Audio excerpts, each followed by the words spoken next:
In live events, emergencies don't come with warnings. When the DJ cancels, at the last minute, someone has to step in. These are their stories.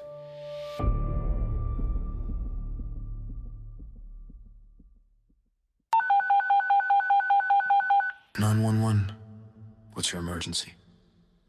Yeah. Hi. We need help. Our DJ just canceled right now. Okay. Stay calm. Take a breath. Tell me where you are. It's a wedding guests are here. A ceremony starts in 20 minutes. There's no sound, no music. People are starting to notice. All right, is anyone injured? Caller, but this is about to be a disaster. I understand. I'm classifying this as an event services emergency. Stay calm. Help is on the way. DJ response, emergency, DJ response, emergency, DJ response, emergency, DJ response.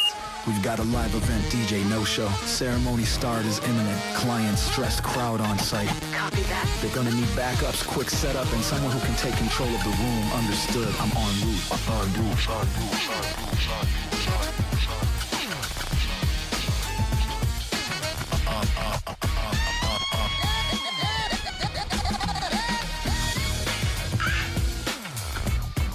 Because real DJs don't panic. They prepare. They adapt. They show up.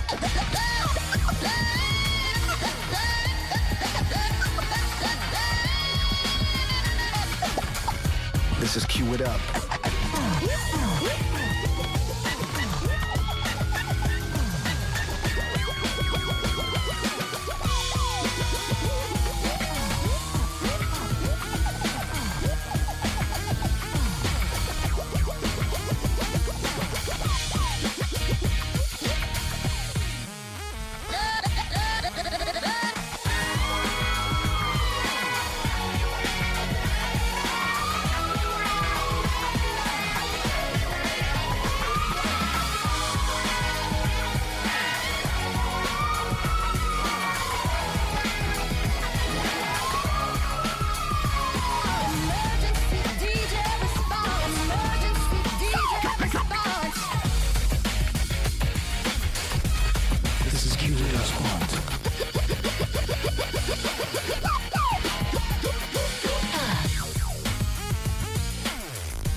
Before it's time to spin, you've got to first cue it up.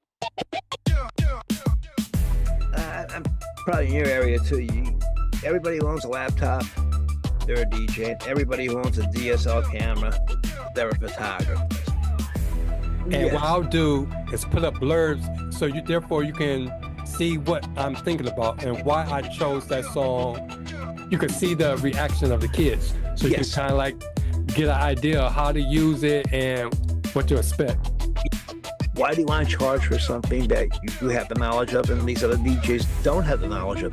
Share your knowledge, you know? Right. But it's DJing's a lot of fun. It's a lot of work, but it is a lot of fun too, you know? I'm djmikiemike. I cover central, northeastern Pennsylvania, southeastern Pennsylvania, parts of New Jersey, parts of New York State. And I'm Dwayne Dixon, the HitmanDDub from Cleveland, Ohio. And it's time to cue it up.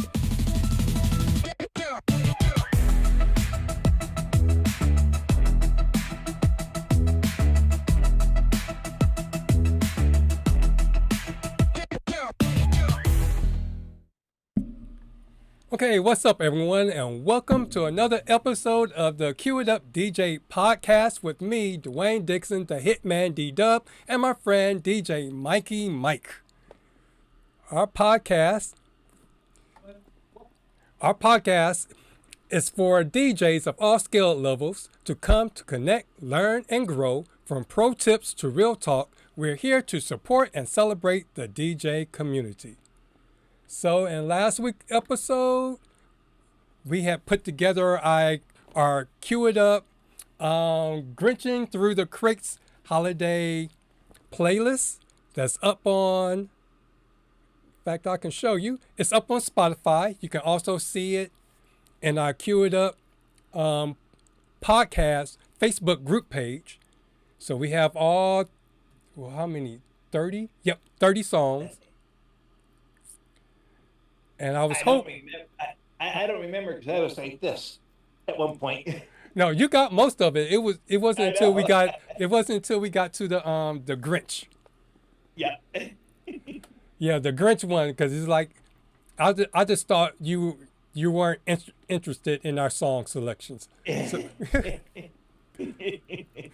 but I was hoping to put together a mix all the songs together so you can kind of like hear how they sound, because that was the whole purpose of the show last week, was to find, not to play the same old songs the same way, try to find something contemporary, because again, on Buddy's show, a lot of people were saying that they either didn't play holiday songs or they wouldn't work them in, except for me and Cool Thing.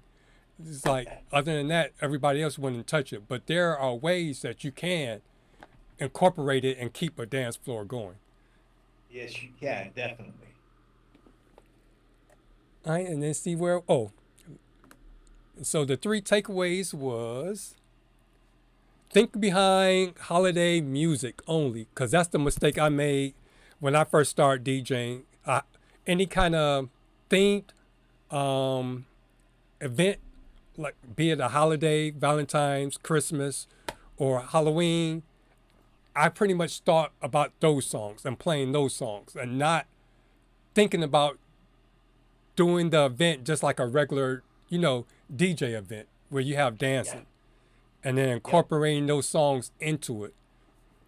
And then programming the night in phases. Again, you should always do that. Think about what you're going to play at the beginning of the night before anybody gets there, whether you're going to play once everybody get there, and how you're going to end the night. And then the last one was all about finding those hidden and unexpected crate gems, either those throwbacks, remixes, or mashups, or even the special holiday songs, because that's how you can sneak in that holiday, that Christmas flow. Because there was some songs you all mentioned, I never would have thought that rock, there were hardcore rock songs that were Christmas songs. Yeah. I mean, it's, I watched Buddy's show that night, and I understand some DJs, they're just there to play just like a regular set. I get hired for a holiday show. It's like, or a holiday or a DJ show. I want to incorporate the holiday music into it. I don't want to just play it during dinner hour or just play it during cocktail hour. Play some regular music, you throw a couple holiday music songs in there, and you keep everybody satisfied. The thing is, you're hired that day. It's I'm saying holiday, it could be Christmas, Hanukkah, whatever. Incorporate that music into that set for that night. It's just, I don't know. I cannot say I'm not going to ever play holiday music for a show like that, but you have to. Definitely, you have to. Let me see. Cool Thing saying you're echoing, because you're loud. Let me see. I'll turn it down a little bit. Yeah, let me see if I can turn mine down a little bit. Because I'm thinking, cause for some reason, I don't know why I can't turn. I don't know why I can't, can I?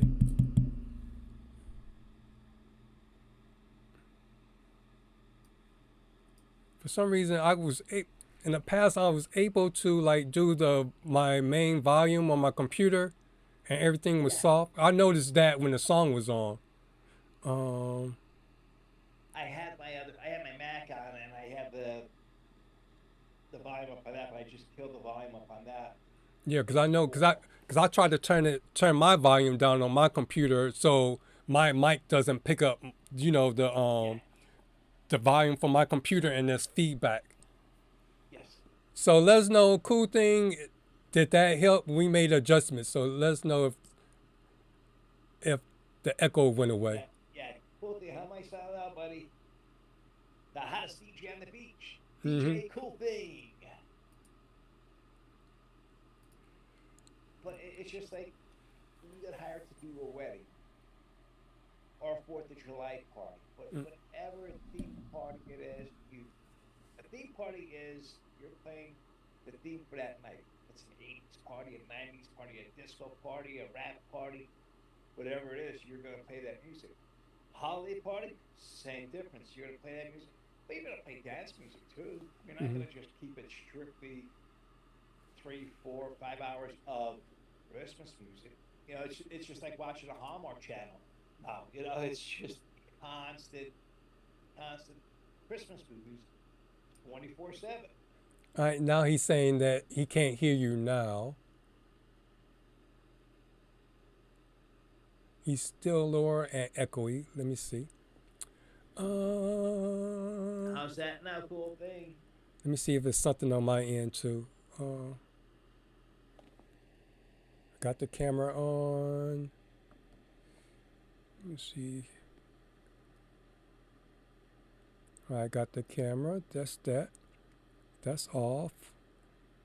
DJ Cool Thing, the hottest DJ on the beach. Yeah.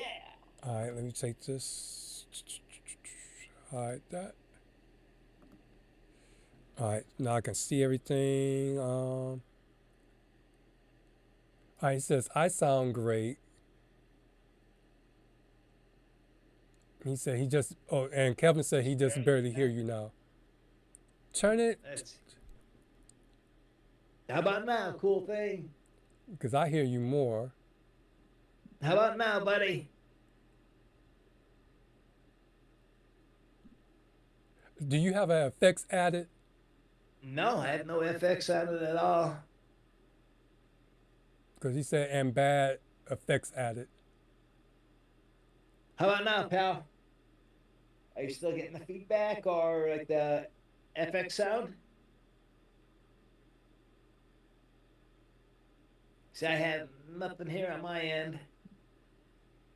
Yeah, because if it's echoey, only if it was on my end, it would be just basically picking up. Yeah. I could hear you. I mean, I haven't. I turned the microphone on before I came on. I don't have nothing else on it. That's it. Let me see if I can. I see your volume going up and down there now. Yeah, but it's not affecting anything. It's still. No. Cause let me see. Did I change? Oh, let me do this. Boom. Yeah, I don't know why it's on Zoom and then put it. How's that now? Cool Thing. The hottest DJ on the beach. Yeah. All right, give us a second, because it's some reason I think I might have. All right, Mike is getting ready for a karaoke ad. Karaoke. Maybe not, because I guess because I did things out of order. I usually turn on my loop the looper, I think it's called my loop back. I usually go loop back, then turn on my camera, and then my OBS, and then I open up Zoom. So I had things out of order. So maybe by me doing it out of order, my because I noticed my sound card was on Zoom audio, so it might have been feedbacking into that. I know on a Mac, Zoom and OBS work totally. Well, Zoom doesn't, but OBS works totally different than on a PC. All right, let me see if I can hear something through. They say it's still bad. Let's see. Kevin says I'm still bad. Can you minimize your screen there, Dwayne? Oh, what was that? Can you minimize your screen? Because I can't get to my home screen here. Maybe I could. Maybe it's something at my OBS. Okay, I can stop. I think. Let me see. Stop sharing. Go here. All right, let me go. Let me stop sharing that. Okay. All right, boom, and let me stop sharing. All right. Let's see what I got going Cause on yeah, here. cause I'm listening now. All right, you say it's good now. Now, okay. Yeah, I'm looking at everything. I have no filters on my. Uh, Yeah, I think that's the only thing that was different on my end. I did because I was checking okay. my mic level, but Yeah. because it never changed over from my main computer to the Zoom audio thing. Zoom. Okay. But yeah, I And plus, did it. they're on a delay, so it would take a couple seconds before they'd hear the good sound. Yeah, and they say all good now. Okay. Yeah, Now you that's can go back to screen sharing. yeah. But I really get you going tonight. mhm. But it's just one of those things. That's why I kind of like hate Thursdays or when they add stuff. And then today we had warm weather, so my wife wanted to put up the lights and stuff since we didn't do that. So that took But because that wasn't on my agenda. So that took away from me doing what I normally do to prepare for the show. But yeah. then I had to run and do drum lessons, and then the guy wanted to sit and talk, so I didn't want to be totally rude. No, you don't want to be ignorant. Yeah, so that That's threw me that, off. So yeah, that's why that's everything okay. was out of sorts. I like your sweater. All right, thanks. And then the reason I did the pick this topic, getting back to our topic. Let me see. Go back here. I think we are back on. So our today's topic is DJ emergency readiness, building a contingency plan, and we have the EDR, emergency DJ response unit. So I thought about this because, again, it's like during this time, I usually get last minute phone calls. Mm-hmm. And like I was telling you the other day, I tried to get on some kind of daily posting something on Instagram, Facebook, Google Business, and Yes. all that kind of stuff. And what usually happens when I'm consistent and posting, like, are you looking for a holiday DJ or just posting content? Eventually someone sees it and they be like, oh yeah, I forgot you DJ. I'm having a party. And it's usually a last minute call thing. So I was like, Yep. that would be a good topic to talk about because we already talked about what happens when we out on a gig and we have the emergency and we have to call someone.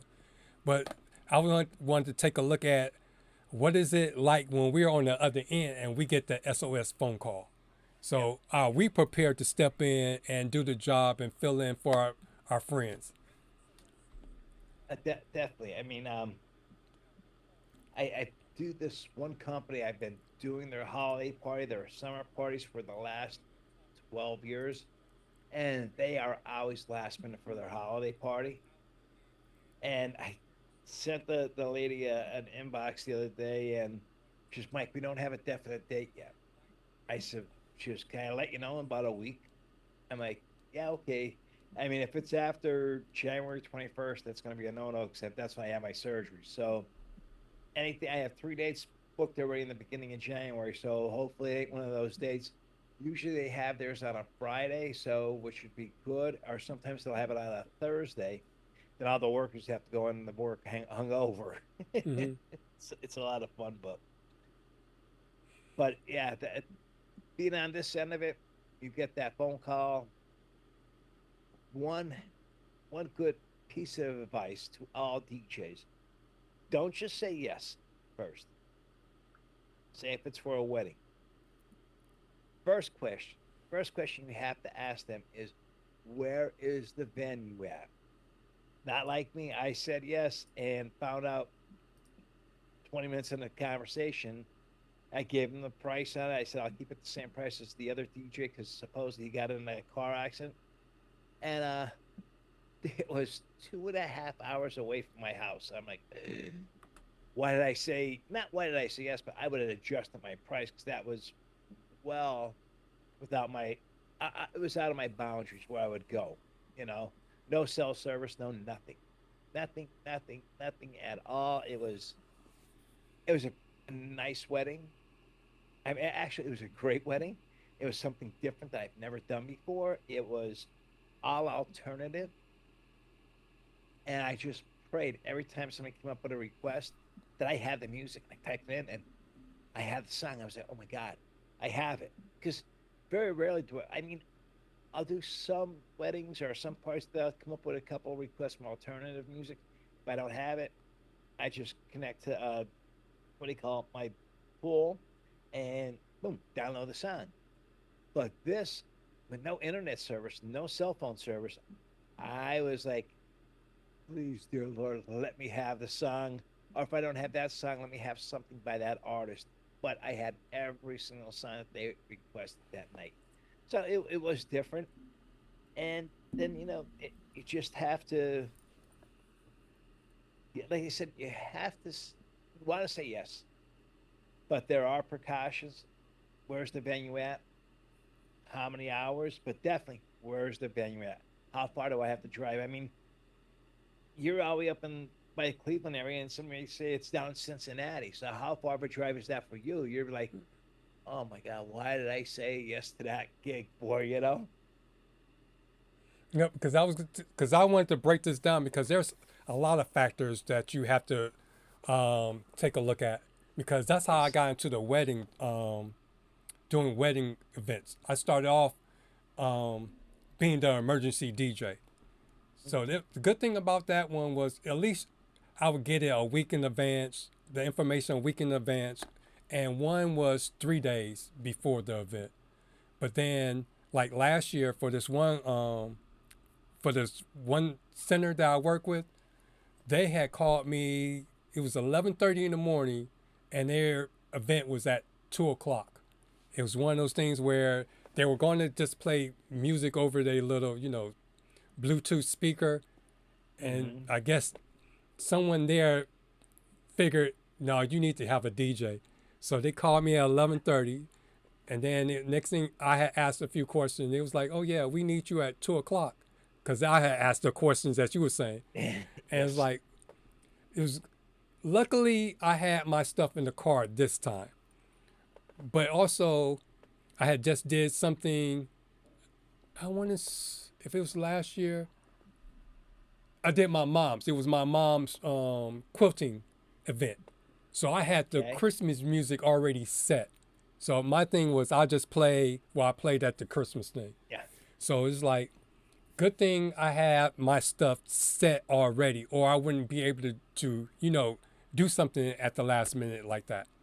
And then I had put in the comment section in the chat, how do you all handle last minute DJ service requests? And Cool Thing said, thank you for telling us that.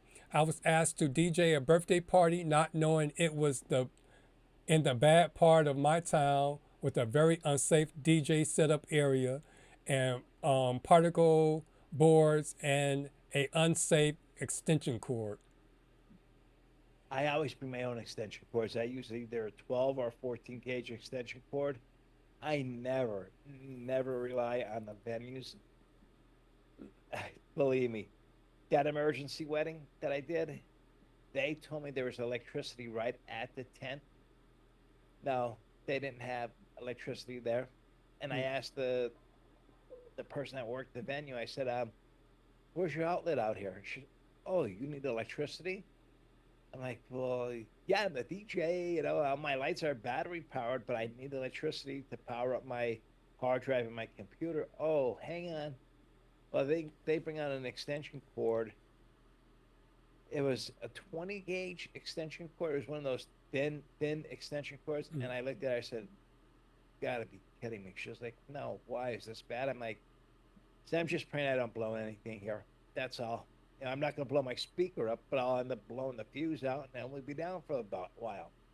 But that was the lesson I learned that day. I didn't take my extension cord with me, but it was like a 300-foot drop to where the plug was. So I would have to I have two 100-footers, and I have a 50-footer, and they're 12 gauge wiring. And I mean, that thing is like almost as thick as a hat, but it's a little bit thicker than a quarter. So make sure you have that with you. And Kevin has said, you always get the who, what, where, when, and why before you quote a price. Another reason I don't list price on his site. So, Yeah, but I never list the price either. yeah, I put mine's up there. Because it really doesn't. I didn't at first, but after I thought about it, it's like it really doesn't even make a difference for most of the time because they still ask you what your price is because it's like they don't even look at it. They just admit that. Yeah, Right but over it. one thing I did learn there's two kinds of people. Your scammers, you gotta watch out for them because they're good at doing the emergency last minute thing to hopefully get you antsy and not think, start being all hype and not, think your way through. Yep. And then you end up getting scammed, or you have the other ones where someone else, because I've been in a few of these, where another DJ got hired, got paid, and at the last minute either got ill, got hurt, or double booked, and they are looking for a replacement. And at that time, it's almost like if you take on their job, it's almost like you have to take on, I guess you could say, their job, because you don't get a chance to negotiate the price and all the other stuff. So I've learned to be able to be good at asking the right question, not just ask question, but the right question. So therefore, when I show up there, I'm prepared to know what I'm getting ready to walk into, or hopefully know what I'm getting ready to walk into. That's the thing. There's so much different equipment out there today too. If they say it's a small wedding, it's in a small venue. I like this one. I knew was outside, so I knew I was bringing both my subs with me. But that's one thing I'll always ask is where, what size of wedding party is it? What size? How many guests are you having? This, that. If they say, well, there's only 60 guests or whatever, okay, well, that's one sub. They say there's over 100 guests, that's two subs. But it was my future son-in-law's sister's best friend that was getting married. Supposedly the DJ got in a bad car accident, but they found pictures of him DJing that Saturday. The dummy, I guess, forgot that he canceled on this couple. So he posted videos and everything on Facebook, on Instagram, and everything. So now they're suing him because he didn't refund their money to them. First of all, and every DJ is different how they take their payments. I take a down payment, and then I usually, the day of the wedding is when you have to pay me the rest of my money. Unless I don't know you, or unless they weren't referred to me by a friend or from the venue, usually a venue will refer them to me, then that's how I work it. It's like down payment and then pay me at the end of that night. But if it's just a stranger off the street, okay, I take 25% down. 6 months prior, another 20%. So now you owe me 60%. That last 90 days, I want the 60% before the gig. So that way I'm covered because I don't know them from Adam. All right. And then Kevin said, the cool thing says he never had to deal with last minute DJ service requests. And then Kevin went on and said he had a text scam the other day. And he asked the location. Oh, yeah. Yeah. And he was told it was in Buffalo. And try it again. He told him to try it again. Because I had one too. I'm trying to see where mine was. Let me see. I just had one too the other day. Oh, They named the right town. Go ahead. Yep. Mine's it's the atypical one. This dude and his wife and these trips. He says, "Hi, my name is, and I'm organizing a surprise 50th birthday party for my wife, Miss. On this date, I would like to confirm your availability and rates for DJ services."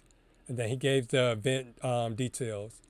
And then I looked up the location, and I'll tell you what the location looked like. And he said he needs me for 5 hours for about 35 people. And I also need DJ services for a separate gathering with my marketing team on Saturday. And then he gave the date at the same location. I'm currently on a business trip, so all arrangements will need to be handled remotely. Please send your availability, service packages, and complete cost estimate, including any setup for both events. Thank you for your time and consideration. I look forward to hearing from you soon. So I typed in the location, and this was a house.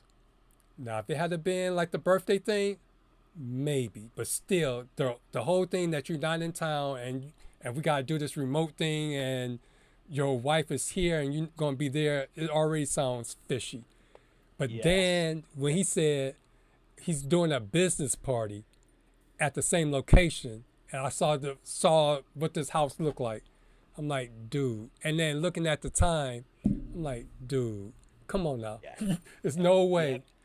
So I just responded back. I was like, hi, said his name.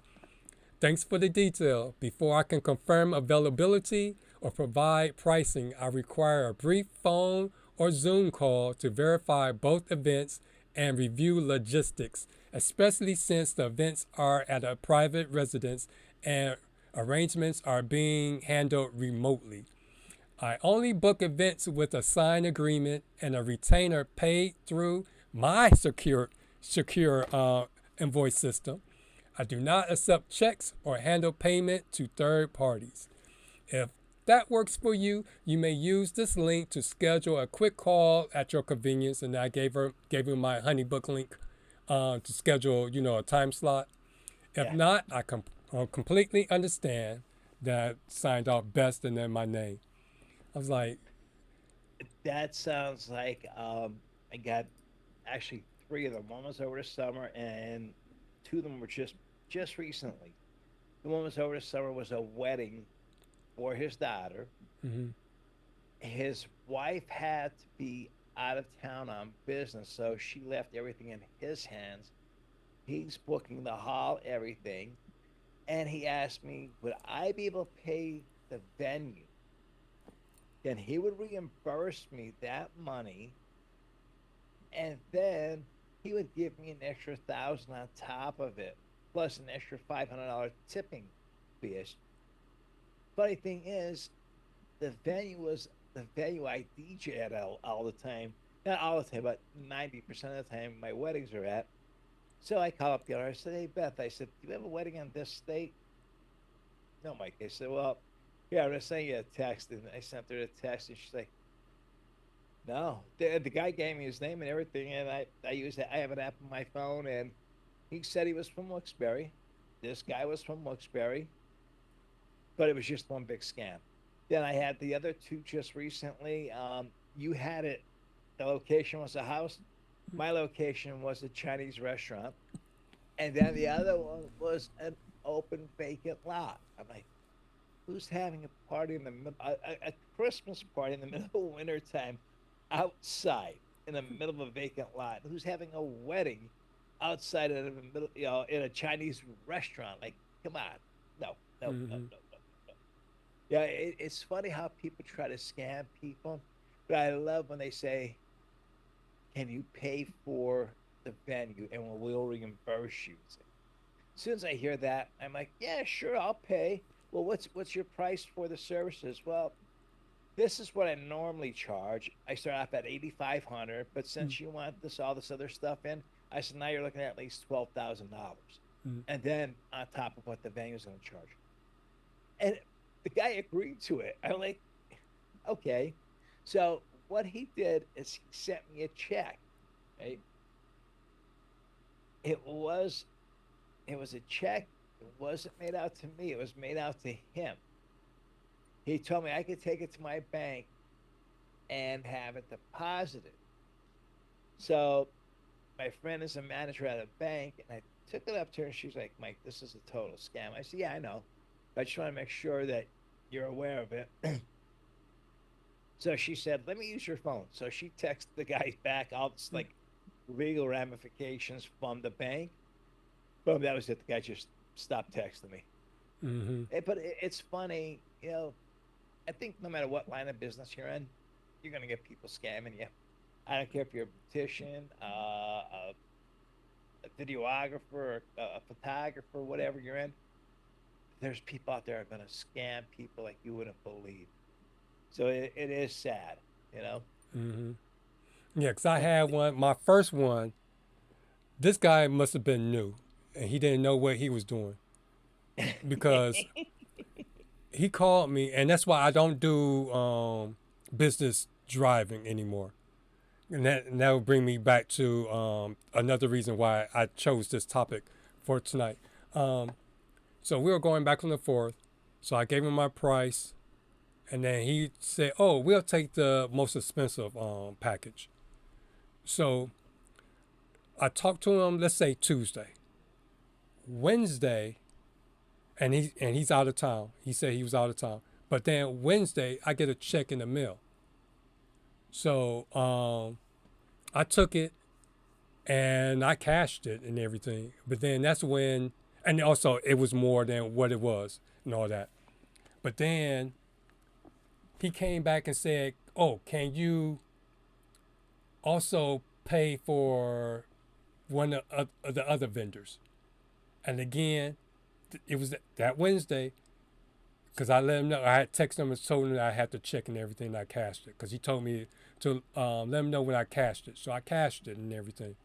And then he sent a second check, and it came super fast again.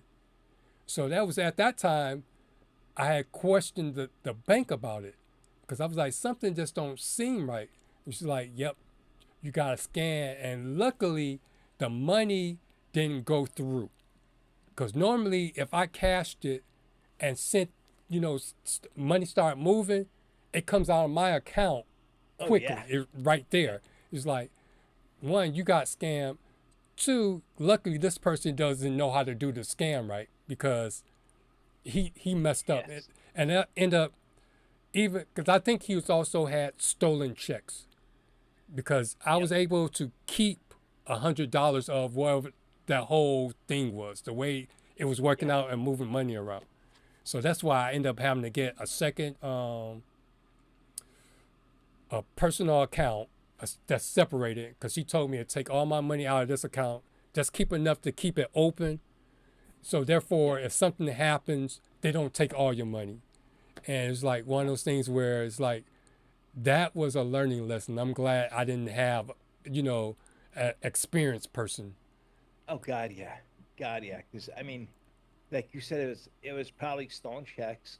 You don't know the person that you're dealing with. You don't know. Okay, they sent you a check from Jack Smith. You spoke to a person on the phone or texted the person texted. He said he was Jack Smith. You're assuming this is coming from Jack Smith, And a lot of times when I get that, I was like, okay, well, how about Venmo me? Or how about Zelle me?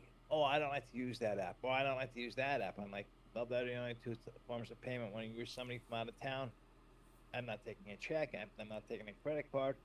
You Venmo me or Zelle me, and that usually freezes them right in their tracks. Yeah, I'm scared to use like the electronic pay stuff, like Cash App and all that. As far as when it's in this kind of situation, because I'm just scared because I know how money can go backwards and forth quickly. I just don't want somebody I don't know get a hold of my contact, because it's just like sometimes you gotta be careful on clicking on certain texts or opening an email, because next thing you know they got all your information, and so that's why I'm kind of like hesitant to use the digital stuff. I was always against using it, but Zelle is very, very secure. I mean, I know they were hacked once or twice, but the nice thing with it is they guarantee your money. They know nobody's gonna take your money, or if they're depositing, say, $1,000 and it's gonna bounce, you have that $1,000 in your account already. It's not going to affect your money. They won't let that happen. So, which is good. But the thing is, you do get scared. I mean, um, technology today, everything is so quick. My wife, myself, my son, my daughter were on Blue Cross and Blue Shield, Pennsylvania Blue Cross and Blue Shield, and they got hacked. I mean, it's so big, and I just got a thing in the mail that your unfortunately your Social Security might be compromised. Your Social Security number, and my daughter, and my son, and my wife. It's like, would you store? I mean, usually you see the first 5 numbers are little dots, and then the last 4. Why would you store the complete Social Security number on your server? Just keep it the way you sent it to me. This is not a bill, but you see my Social Security number, but dot, dot, dot, dot, dot, dot, 5 dots, and then the last 4 numbers. But on their server, they have the whole Social Security number on there. Mm-hmm. That's the other thing, too. Doing that, or when you sign a check, because when I was little, we were told when you cash a check, you sign your name, and then you put the account number and all that. But I guess you don't have to do that anymore. And so it's like one of those things.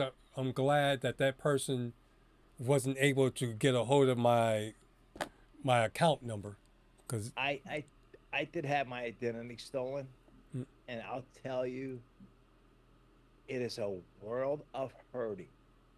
And this was back in 2002 or 2003.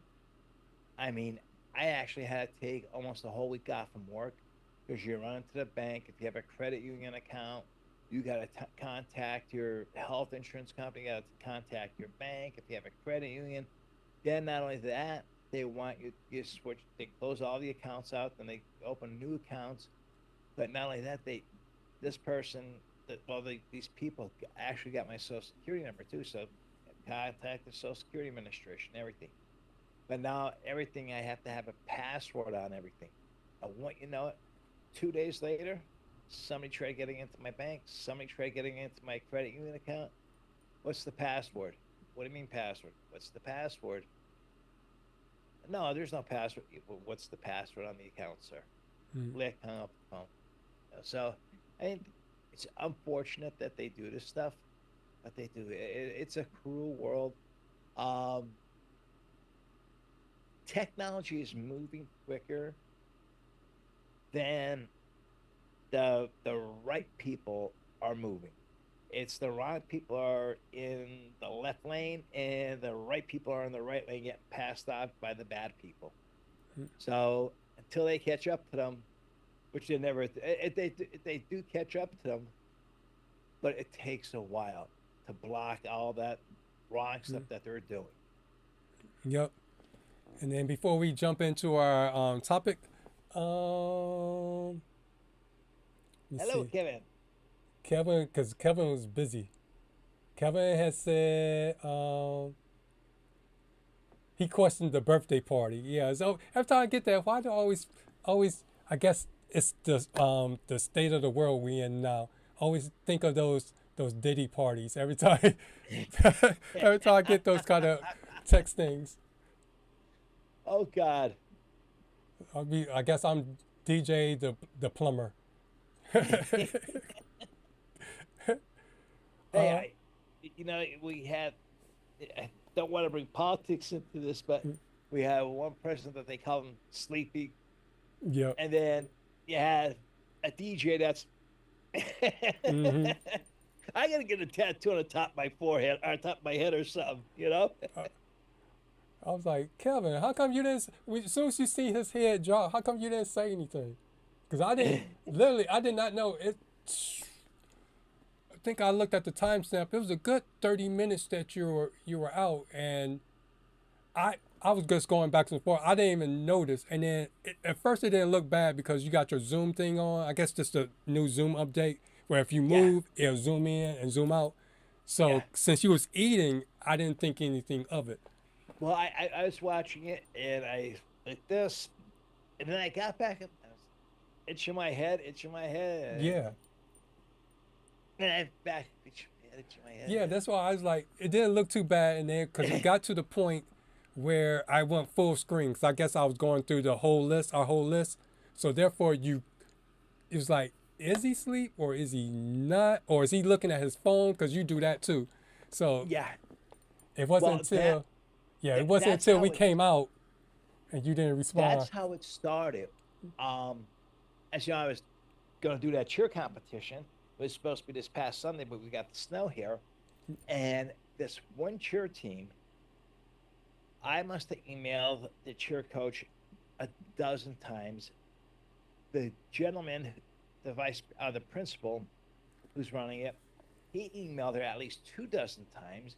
And then we're going back and forth. And then I got an email from one coach saying that she can't upload the stuff to me. And that's when I brought up that, oh my God, that one app that she downloaded and the music was in that app and she couldn't get it out of the app. Well, after what you found out, and then I went back and I started digging a little deeper, and you can't, once it's on your phone, you can't get that song out of your app on your phone. You actually have to go on your computer.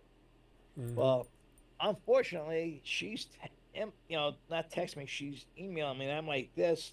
You're looking at a little screen like that, and then you're trying to concentrate on that and listen here. And because the cheer competition's coming up, I want to make sure I have their music for them. So here, long story short, she doesn't have a computer, so she could not get that song to me.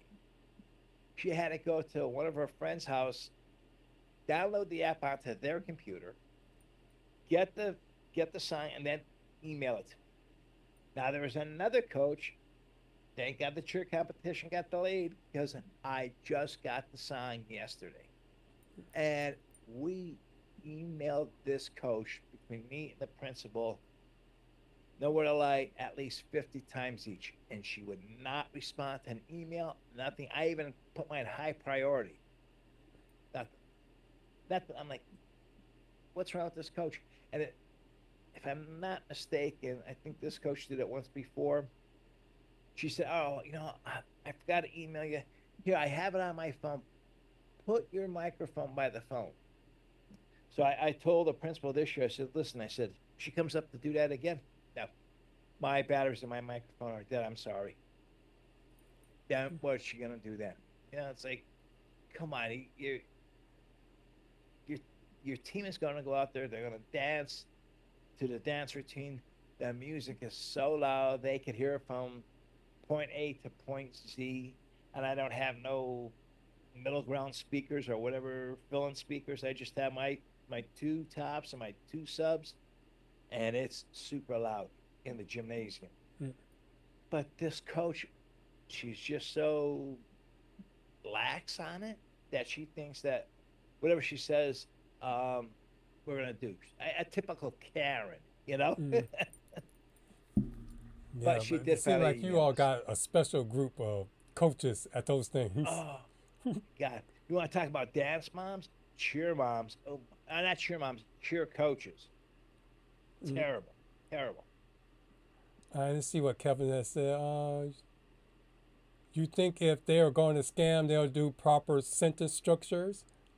And then he says, make it known that you aren't messing around.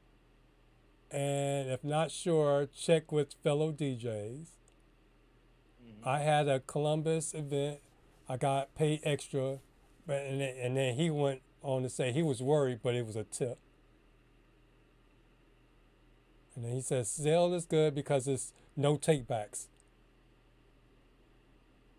Maybe we should invite Kevin on the show so he can be like this. He said he's typing away so he can stay awake.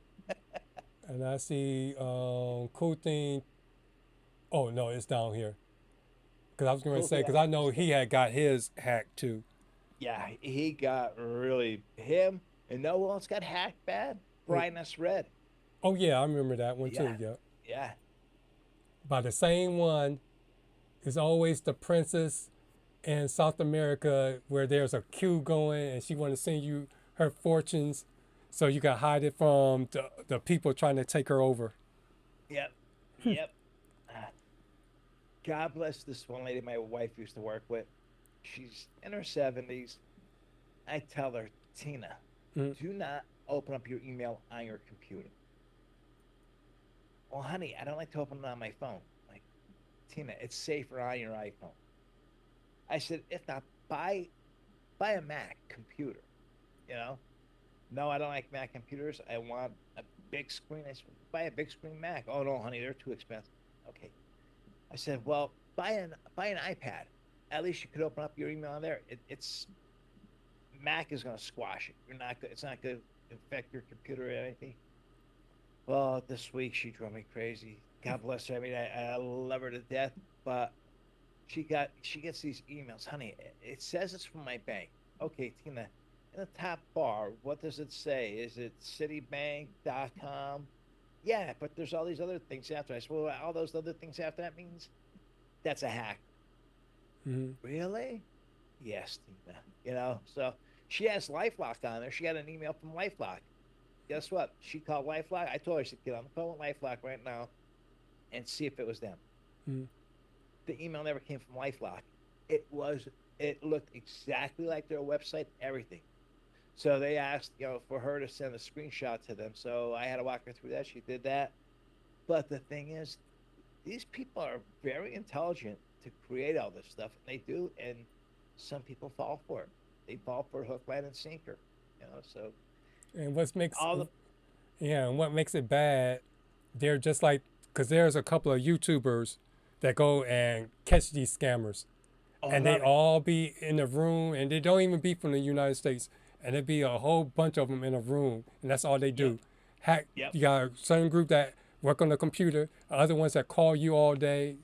I'm like, dude, y'all need to get a life. It's terrible. I mean, like I said, bad guys are in the left lane, the good guys are in the right lane, and they're zipping right past us all the time. Yep. That's even the same thing with DJs. I watch a lot of these DJs on YouTube, and I'm thinking, I've been in this for over 20 years now.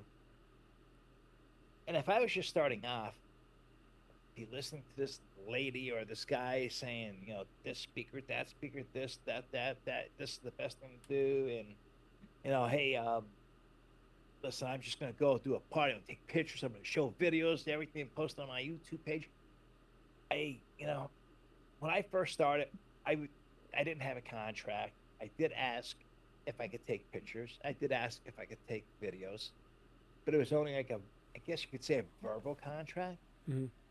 Today, there's no such thing as a verbal contract. I mean, I want it in black and white. So to all the DJs that are up and coming, watch DJs that have more, I want to say, they have the notches in their belt. They've learned, they've made mistakes, and they learn from them. Don't go by these DJs. Hey, they might be DJing 10 years or 12 years or whatever, but they don't have no contract. They're just taking pictures, videos, and showing interiors of homes and exteriors of homes. I'm like, that's a no-no, in my eyes. So to all the up and coming DJs, listen, there's a lot of good DJs on YouTube. Just like hackers, there's a lot of hackers out there, and then there's a lot of bad DJs, and there's a lot of good DJs. I think we're part of the good DJs. Me, you, Dwayne, and Shay and Buddy, Brian S. Red, DJ MTV. That site. Now you go there, you could ask them any questions, and you'll see 20, 30 DJs just jumping in and giving you an answer for that question that you have. Same here with us. If you have a question, send us an inbox. My Facebook's right up there. I'm on it all the time. My phone's connected 24/7. My phone number's there. Send me a text. I don't care. I'll help you. I'll try to help you as best as I can. Mm-hmm. So, DJs, fair warning. Watch who you're watching on YouTube. Right. All right, Buddy would say, the tubes. Yep. But when I was looking for DJs to watch, I was more so drawn and felt more connected with those that were like me. Because that's why I kind of like, I tell Cool Thing all the time, that's why I was drawn to his material, because it wasn't too many other people that were like doing church events. So that Yes. that piqued my interest. And then he was also trying to figure out his DJ journey as well.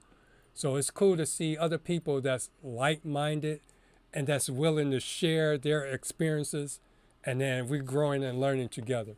Because there's Yes. a lot of DJs on YouTube that will sell you a bunch of stuff, and you listen to them, and they have you broke because you're seeing them get gigs all the time, but you're not realizing that they are working for a multi-op.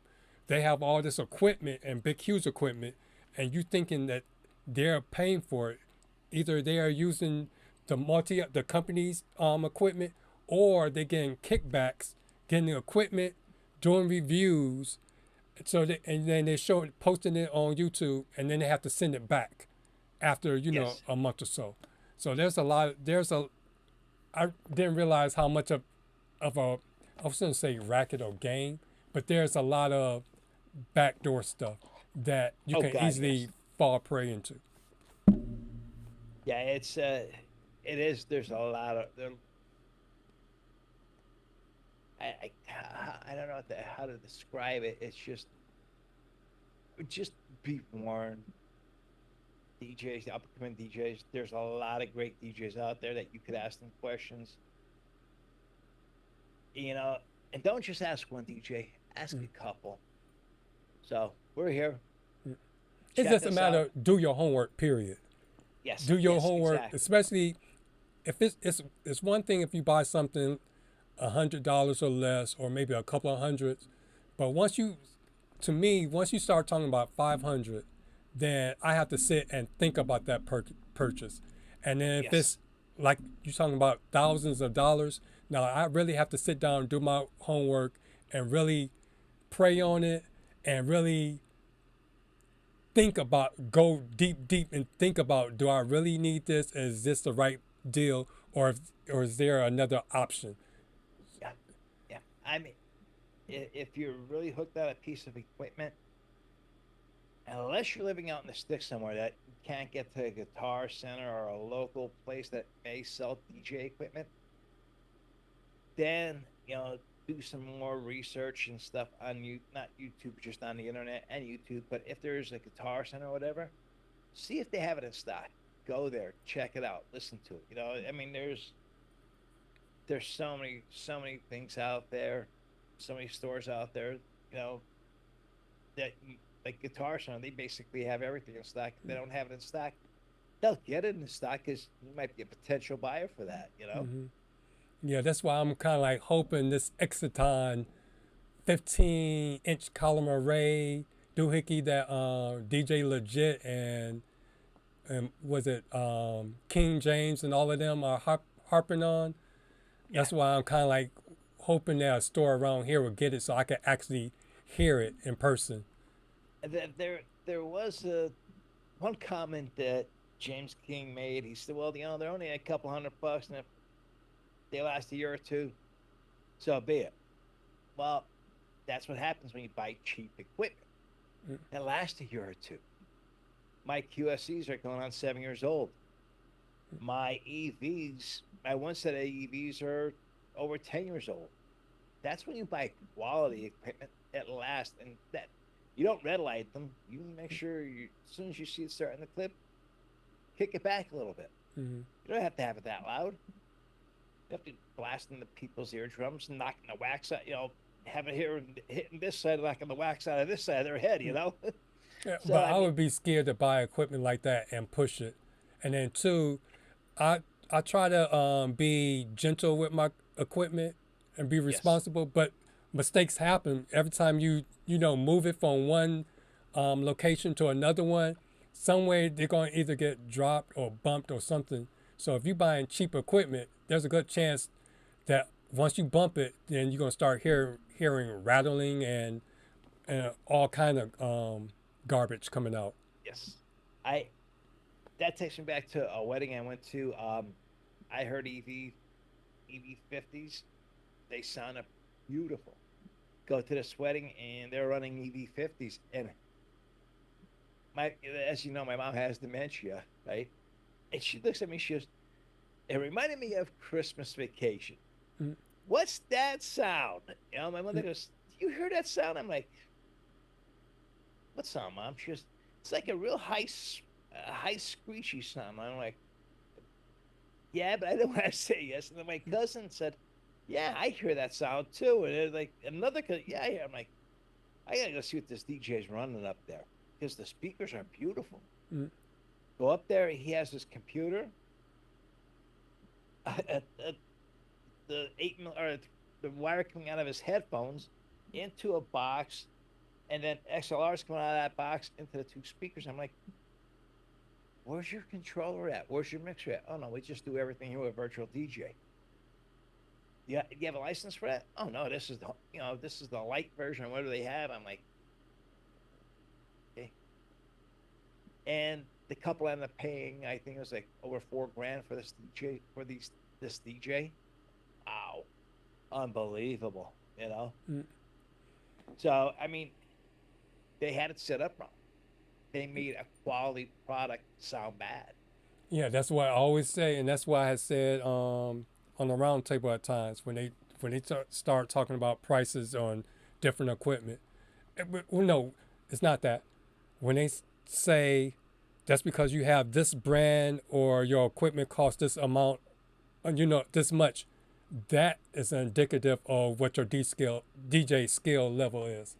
And all the time I have to say there's a lot of DJs that go and buy all these expensive speakers and all that stuff, but their skills and how they're using it isn't, the best. So only thing that's happening is that they sound good in high definition. Whereas I'm using a budget speaker, but the thing is, I love Harbingers. Yeah, it's not in the Harbingers. You got Behringers or anything that's not the thousands and thousands of dollars for one speaker. Yes.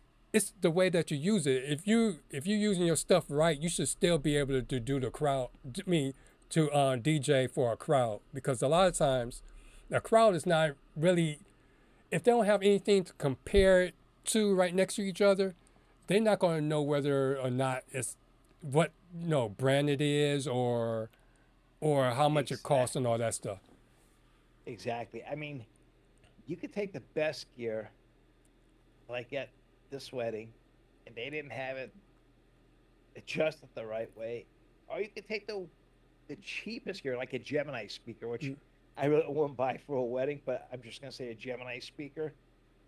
You can make that sound good for maybe one party or one wedding. Then after that, it's probably gonna be a backyard party. That's about it, But any piece of equipment depends how you tune it in. It's just. I take care of my equipment. I take care of my products. I love them. I don't want to be going out and finding speakers every year or every other year. They're expensive to begin with. I'm sticking with what I got. That's it, Yep. And Hey, Buddy's here. Yep. All right, so let's see if we can finally transition into our main topic. Because actually what we've been talking about kind of like fit in what we're talking about tonight. Yeah. Because again, being an emergency DJ, you also gotta make sure you're not you don't pick up a gig that you regret, or you find yourself in a situation because things get thrown in your lap at the last minute and you act hastily without thinking through. So go ahead. My thing is, I always breathe through my nose, inhale through my nose, and exhale through my mouth, and say, "Okay, Mike, calm down. We're gonna get through this somehow, some way. We're gonna get through it." Yep. So if you're the emergency DJ, these are some of the qualities that you should make sure you have. You need to be able to respond calmly instead of emotionally. Just because somebody else's, they could be hyper or very emotional, you got to remain calm, because you got to try to get as much information as possible that you need, and try to get the picture of what other people had discussed about their event. Just like I was supposed to had a Christmas party yesterday that they ended up going a different route. They had called me Friday, and the guy had said that they're doing it for the vets. Somebody's coming in from out of town, and the guy they dedicated the vet what do you call that, local? Is that what you call it? Yeah, The local? VFW logo. Yeah, Yes. I guess he has the birthday either yesterday or sometime within this time frame, and they wanted to do a birthday and a memorial service. So again, I'm thinking they wanted to do the whole Bluetooth and all this stuff, but the lady wanted something that they couldn't do. So the guy was like, "Oh, why don't you call Dwayne? Because he does DJing for us and he does a good job. In fact, he did your the local dedication back in October." So she called me and she asked me my price and everything. So I told her I start off at $400 for a 4-hour party. Yeah. And all that. And then she went into it. She said, okay, and then this is what I need. And then she was like, there was 6 songs that she needed to be played. They were going to do a timeline and all this other stuff. So, and then she said, we don't know how long it's going to be, but we're looking at either 6 to 8 hours. So I was like, okay, instead of me just trying to put a price together, why don't we just sit and talk? Because I'm on the road and I'm hearing you talk, but I'm also hearing the other guy, the go in between guy. I was like, the best thing is for us to do, text me your contact information and I'll send you my event questionnaire. And then you can put it all there so I can actually see what you want to do. And then she did that. And then we set up a consultation meeting on Tuesday. And so when it came time for the consultation meeting, it ended up being because of I don't know what happened between her and the guy that they were talking to. They had to change the venue because of the time, the amount of time that she wanted. So my whole thing was, I'm glad I didn't just, in the past I would have jumped because I was so eager to get, gigs where I either shortchange myself by quoting a price and then being stuck and locked into that price and getting there and it being something totally different, or again, last minute things, and then you dealing with a third person, an in-between person that's also basically, I guess you could say they're putting the event together. And instead of you being able to talk to the person, the actual client, you don't know what the event person set up and, and what kind of arrangements they made. And I think they would have had me coming in thinking one thing and it'd be something totally different. And I would have ended up walking away feeling like I got duped. I didn't get paid what I was worth for, the amount of time and effort I put into that job. That happened to me a few years ago, and it wasn't the couple, it was the wedding coordinator. She duped me and the couple, and it was, I guess you could say, more or less an emergency at the wedding. During introductions, I had everybody set up the way I was supposed to introduce everybody, and she just started sending in people that the way she thought they should come in. So I had to go up to the door and say, all right, ladies and gentlemen, at this time we have our next couple, and here they are. Please open up the doors. All right, we got Kevin and we got Buddy coming in together. They're escorting Kimberly, So I was like, why is this lady doing this? So, I mean, it was an emergency at a normal wedding. But this lady tried to throw a monkey wrench into it and didn't work. I had the knowledge enough to go up to that door and say, please open the door to see who's coming out next. It's just something, that very rarely, that never happened to me before till that time. So it was like, it was a panic mode in my sense. I'm like, I'm announcing couples. The couples are coming on. The guests are going, oh no, that's not Kevin and Buddy and Jennifer. I'm like, what's going on here? So then I started eliminating people off the list, and I'm looking, okay, all right, this is the only safe way to do it. That was it. Yeah, I see Dan is in the house. Hey, Dan, from the Shuffle Couple. So we're talking about emergency DJs. So have you ever got a last minute call where either a DJ had to cancel or and find another DJ, or a couple or a client had thought they had a DJ in mind, and at the last minute they had to go and scramble to find a new DJ? So that's what we're talking about. Because before we had talked about what kind of emergency plans do you have if you have the emergency and have to find someone. So we're looking at it through the lens of a DJ who gets the call. Now, what kind of mind frame and how should you have things set up so you'll be able to handle those events for someone else? Going back to Buddy's comment, asking questions to qualify the customer is the key. The more details you can get, the better off you are. I mean, the couple answered all my questions to a T. It was just a wedding planner or a wedding coordinator switched everything up on them and everything up on me. She did what she thought was best for the couple. Not even clarifying it with the couple or clarifying it with me. Just she made here's her comment to me. She made an executive decision. When it comes to somebody's wedding, the only two people that can make an executive decision are the bride and the groom.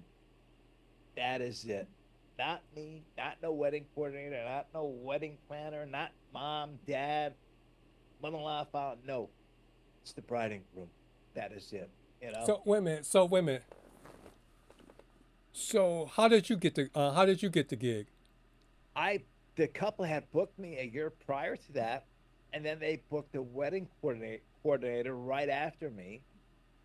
And we were communicating back and forth, and I knew the photographer. We were talking back and forth, and he asked me, did I get a call from the wedding coordinator? I said, no.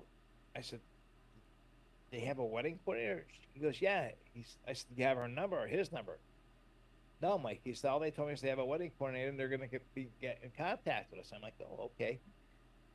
Here, this wedding coordinator never contacted me, never contacted the photographer, and contacted the venue the week of the wedding. So she was very inexperienced. She started the year before COVID.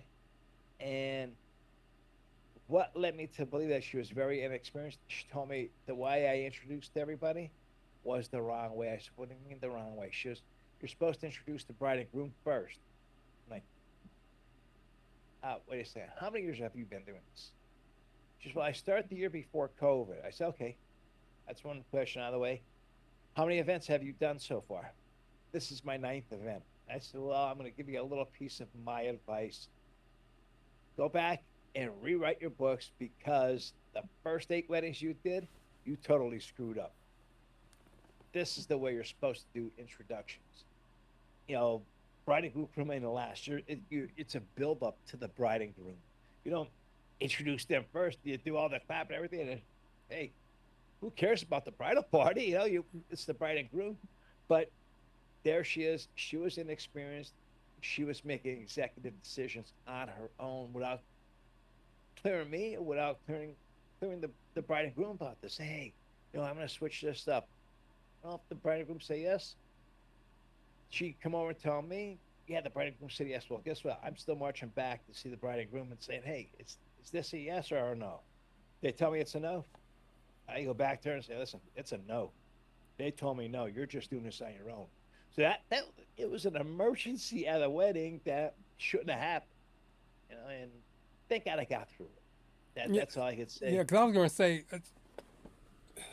to me, it's like everybody got to know their roles and stay in their lanes. So if someone hired me to DJ, and then I hear that they have a wedding the Coordinator. wedding person, Yeah. Wedding plan. the wedding planner, and I never talked to them. I make sure I talk to them before the wedding starts, because at the same time, if they have a wedding planner, the wedding planner's job is to do X, Y, Z.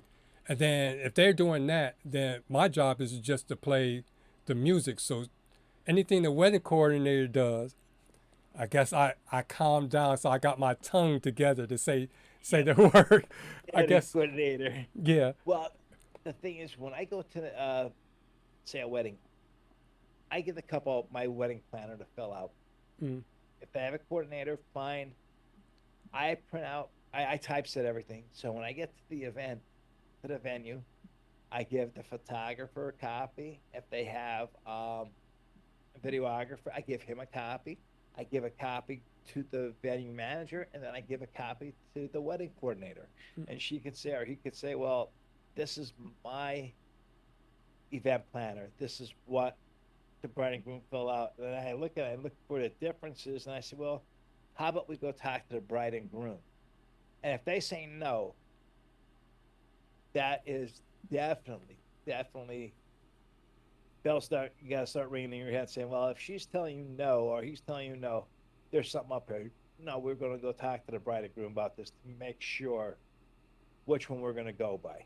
Yeah, no, but my whole point was that, to me, I'd rather have that taken care of before I get to the event, because the last thing I want to do is to be going back and forth with people, and then bringing in the couple into the mix, because they already have enough to worry about. And to me, it's like going backwards and forth. I'd rather yield and just make adjustments as I go, as opposed to going backwards and forth and then bringing bringing the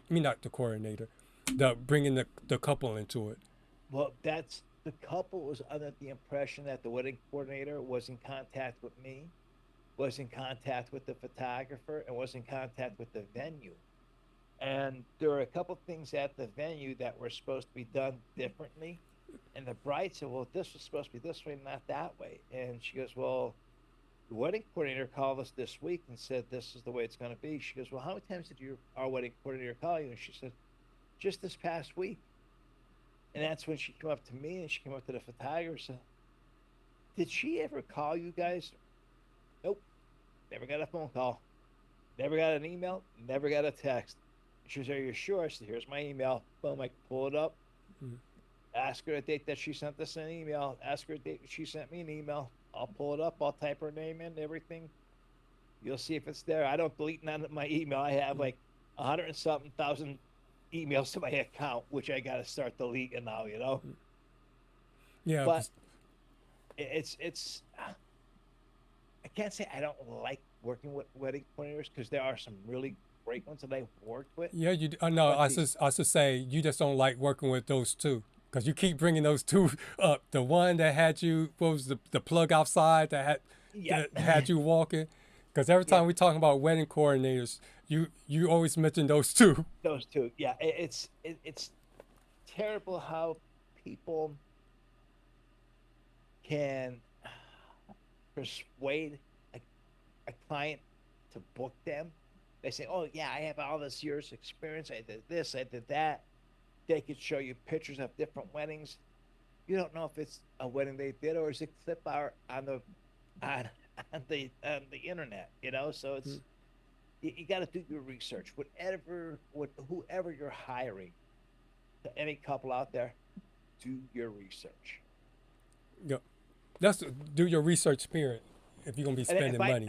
If I knew the wedding coordinator's name, believe me, I would be on Facebook looking at what she did, what's her phone number, what's her email address. I got to get in contact with this person. I want to know if what I'm doing is correct. If, you know, are we all on the same page? I don't want to walk into what I walked into, and she's more or less the Gestapo, and we're just the soldiers, me and the photographer. You know, she's just bossing us around and bossing the bridal party around, bossing the bride and groom around too. Mm-hmm. So I got into doing weddings through being almost like the emergency DJ. So this is my thought process when I get the emergency call. So let's take a look at the core pillars of being an emergency DJ readiness. So first you gotta make sure that your gear is in order. So every time you finish a gig, you should check to make sure everything works, make sure everything's put back right, make sure everything's ready to go, especially if you don't have a dedicated vehicle to have everything in it. That's the one thing I wish I had. So therefore I don't have to worry about, do I really need this? Do I really need that? I know everything is right there. And Buddy has said something about a DJ, where is it? Something about a DJ go bag. Yep. You should have a DJ go bag, have a setup and all your gear ready to go. And then he also said, asking questions to qualify the customer is key. The more details you can get, the better you are. Yep. And we're going to get to that in a minute. Yep. That's all we do here, show each other love. Yes, definitely. And Kevin said he had a day of event calls. And Dan from the Shuffle Couple said he'll ask for a timeline with all the names, special songs, and then a yes list.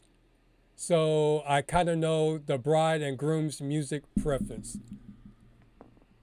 Yeah, I tried to get that, but a couple of times, only thing I got was the generic. We want R&B, hip hop, country, that kind of stuff. I always tell all bride and groom, every bride and groom, or bride and bride, or groom and groom, give me 10 songs. All I want is 10 songs. You can pick the genre that you want to pick from, but I want 10 songs. Write them down for me. This way I know which area I'm going to go with. Because it might be some hip hop, might be some pop, might be some country. So, okay, I have a good scope of where I'm going to go with the music for the night.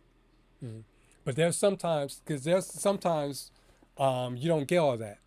You going in blind, or it could be your friend and they really in a crunch, and you just have to go. So sometimes you're not afforded to have the list. So therefore it's good to be able to, because I use requests now. It's good to be able to take song requests and then also have your go-to songs that no matter what genre, what age group, whatever, they'll like those. A lot of them will like those songs, those safe songs. Could be your Michael Jackson's, some of your disco-y songs, your Bruno Mars, Pitbull, the atypical wedding songs. At least so you can, at least you can get the party started until you can find your way. So that's why it's important also in between gigs that you make sure your music library is up to speed, it's optimized. Any songs you don't need, take out your library, and that is my goal. Nick said he's going to try to, for 2026, record all of his DJ gig vlogs. In 2026, I'm going to actually go in and clean my hard drive and my music library. I'll give you a scenario that I have here. I have every Beatles album, right? I have the mono version. I have the stereo version. Some people like the stereo version better than the mono version. Me, if you play the mono version compared to the stereo version, you would love the mono version. And once I turn people onto the mono version, they're like, oh my God, that sounds amazing. You know, but that's maybe like 3 out of 10. So I'm just let it be, okay, if I want to pull up the mono version, they'll say, just play it. If I put the mono version on, they're like, oh my God, I never heard it like this before. So it's just, there's so many, you got masters, remasters, originals. I mean, it's good to clean up your library, but there's certain songs that you want to keep in there because you may have a live version, like "Don't Stop Believing." The original is beautiful, but you have the live version from down in Houston, Texas. That is amazing. Steve Perry singing live, un, unreal. So I have both of them in my library. And I have tons of duplicates, but I have them in there for a reason because I do use them. So um, it's great if you have duplicates, triplicates of stuff that you're not going to use, you haven't used in 2 years. Yeah, get rid of them because you have them stored on your hard drive at home anyhow. So if you need that one back, you can throw it back in your hard drive and you'll have it there. Mm-hmm. But yeah, you want to make sure with your music library that you can get to those songs quickly. Yeah. And I finally downloaded Serato 4.0.1.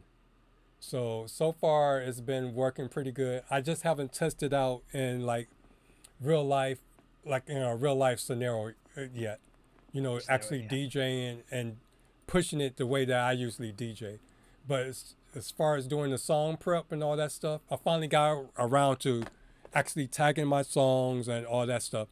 The way that it's set up, it makes it a whole lot quicker for me to get to the crates and label my songs and move them and delete them and all that kind of stuff. So far it's been good. How do you feel about this? Mm-hmm. I'm a virtual DJ user. You're a Serato user.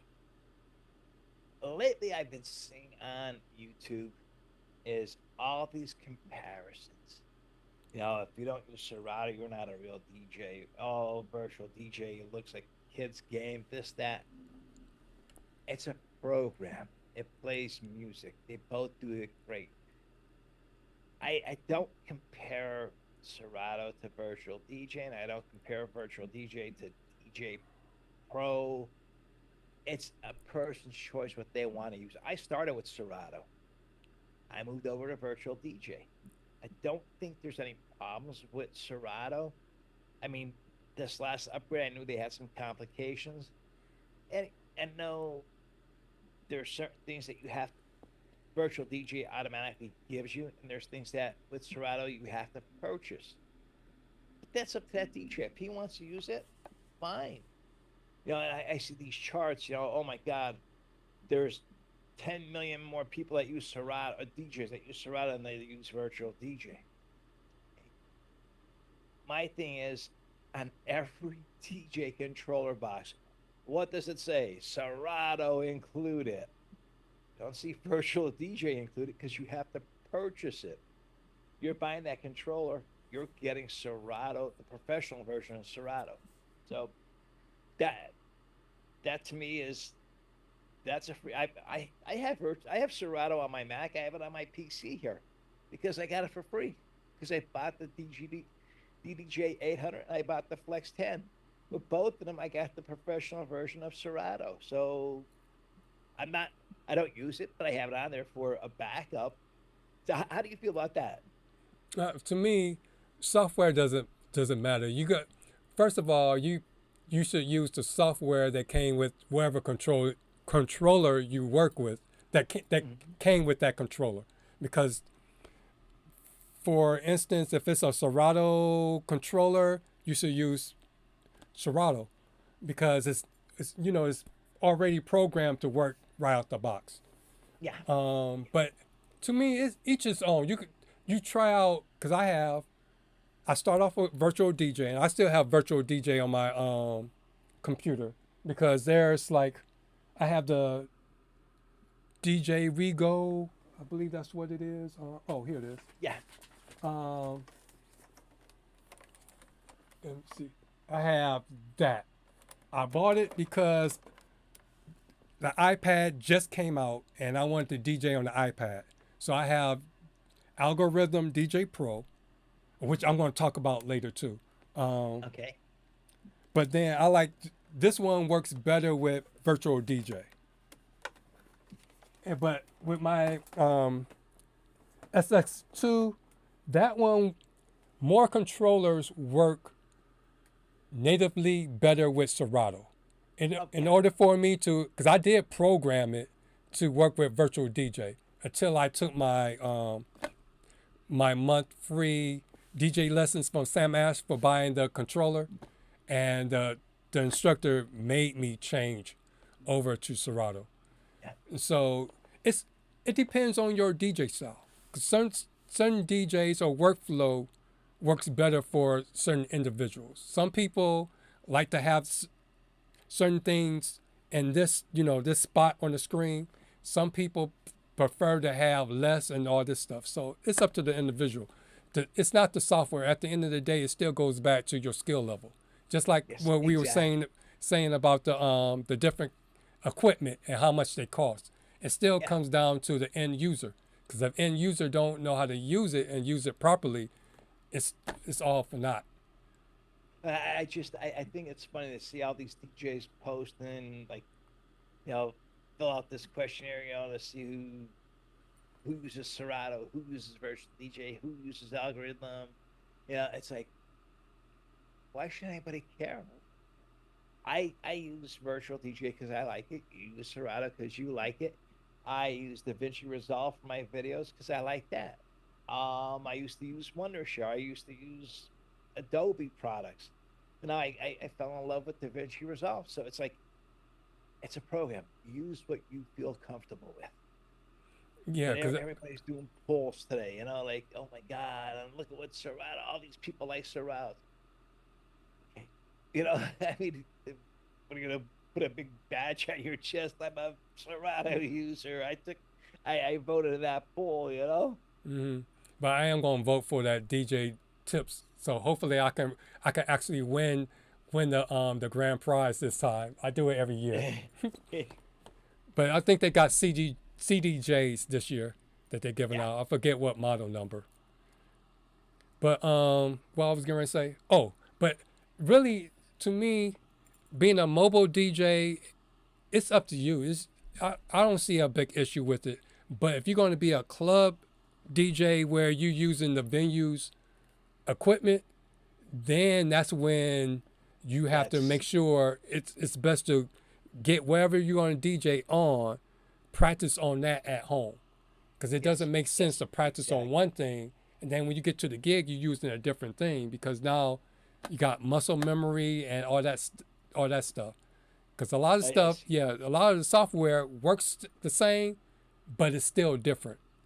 Yeah, exactly. And even if you take a break for a while and then say, I'm going to be out for a couple months because I have to have surgery. I still got to keep my skills intact, because if I just say, okay, hey, listen, I'm taking a 2.5 month break, I'm not going to do nothing.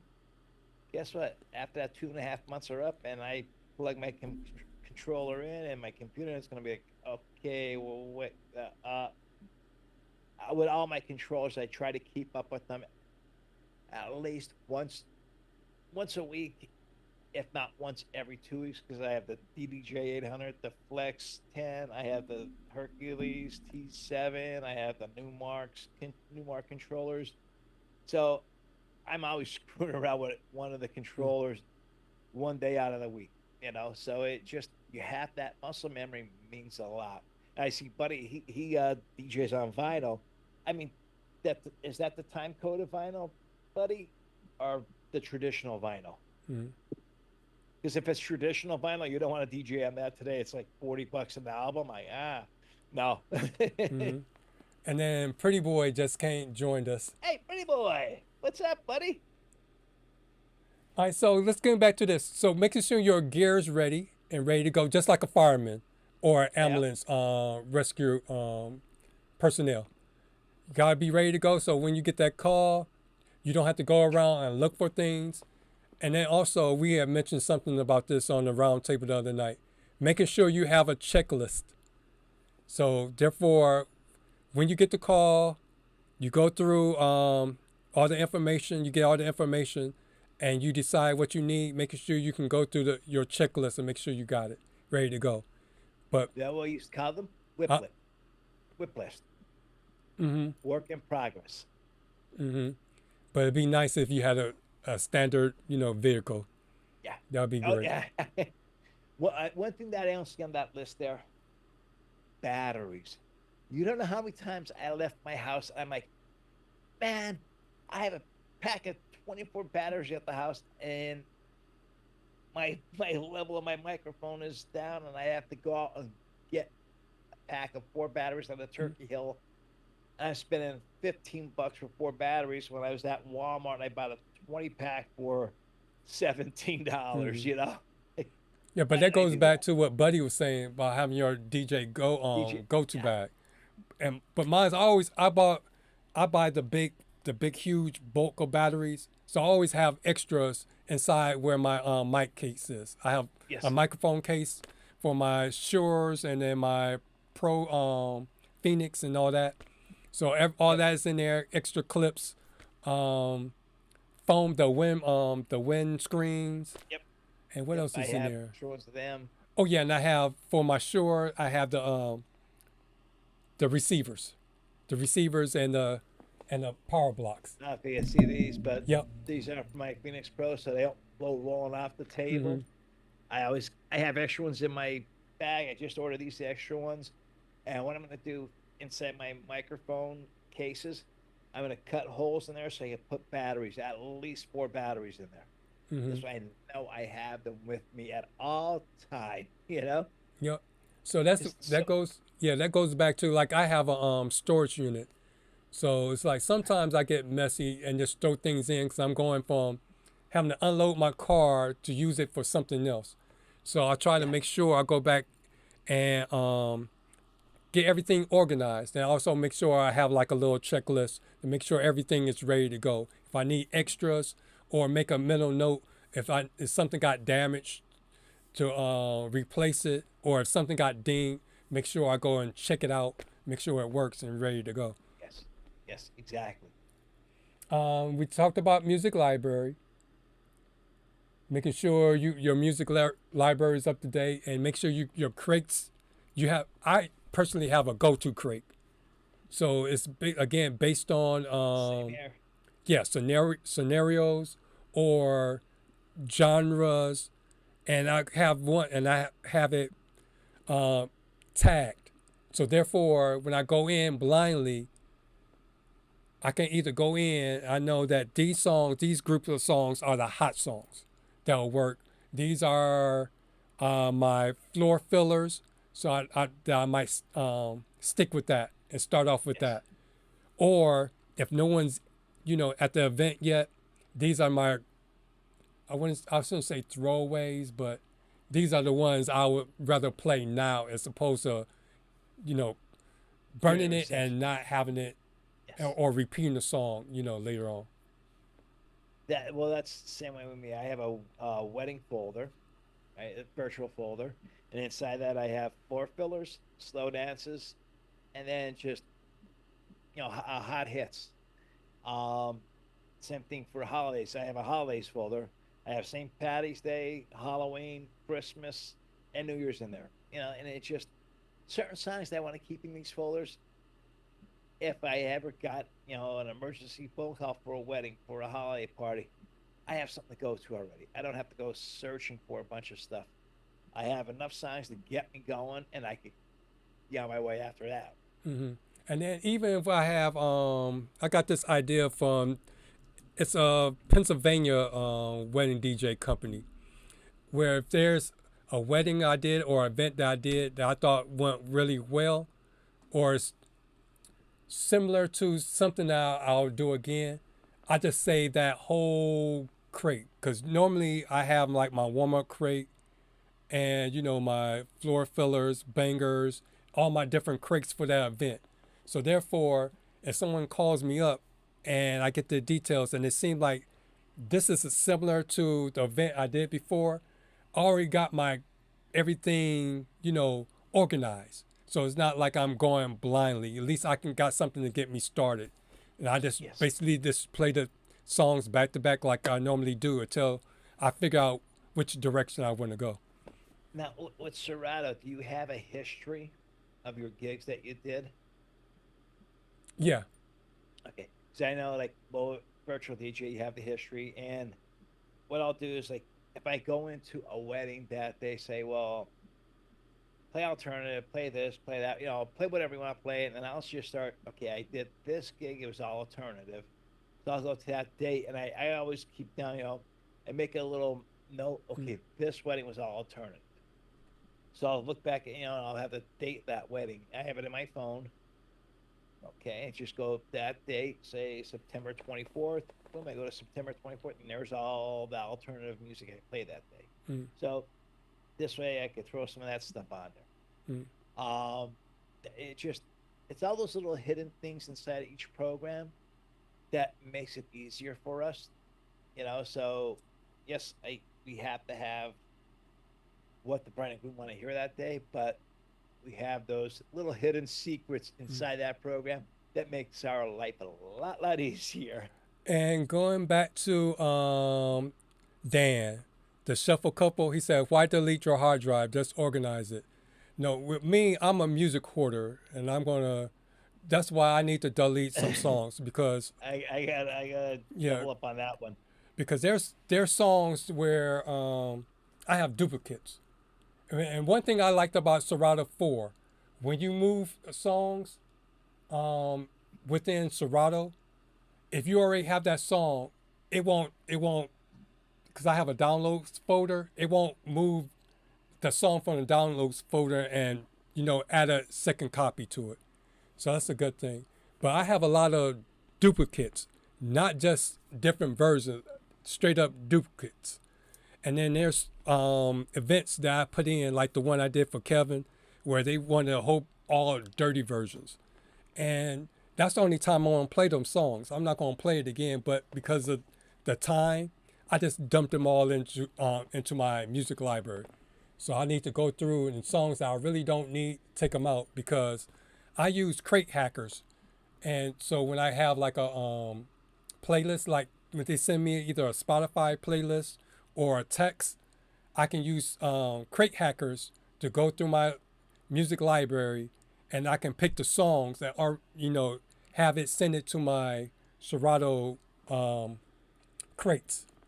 And a lot of times when I try to use that feature, I'm not sure which version I want to use, because I got so many extra stuff in there that I don't need. So I need to get rid of that so I can get to those songs quicker and crate hackers, to the point where I can almost just click one button and I can just automatically highlight all those songs, and as opposed to going through listening and try to figure out which ones I want.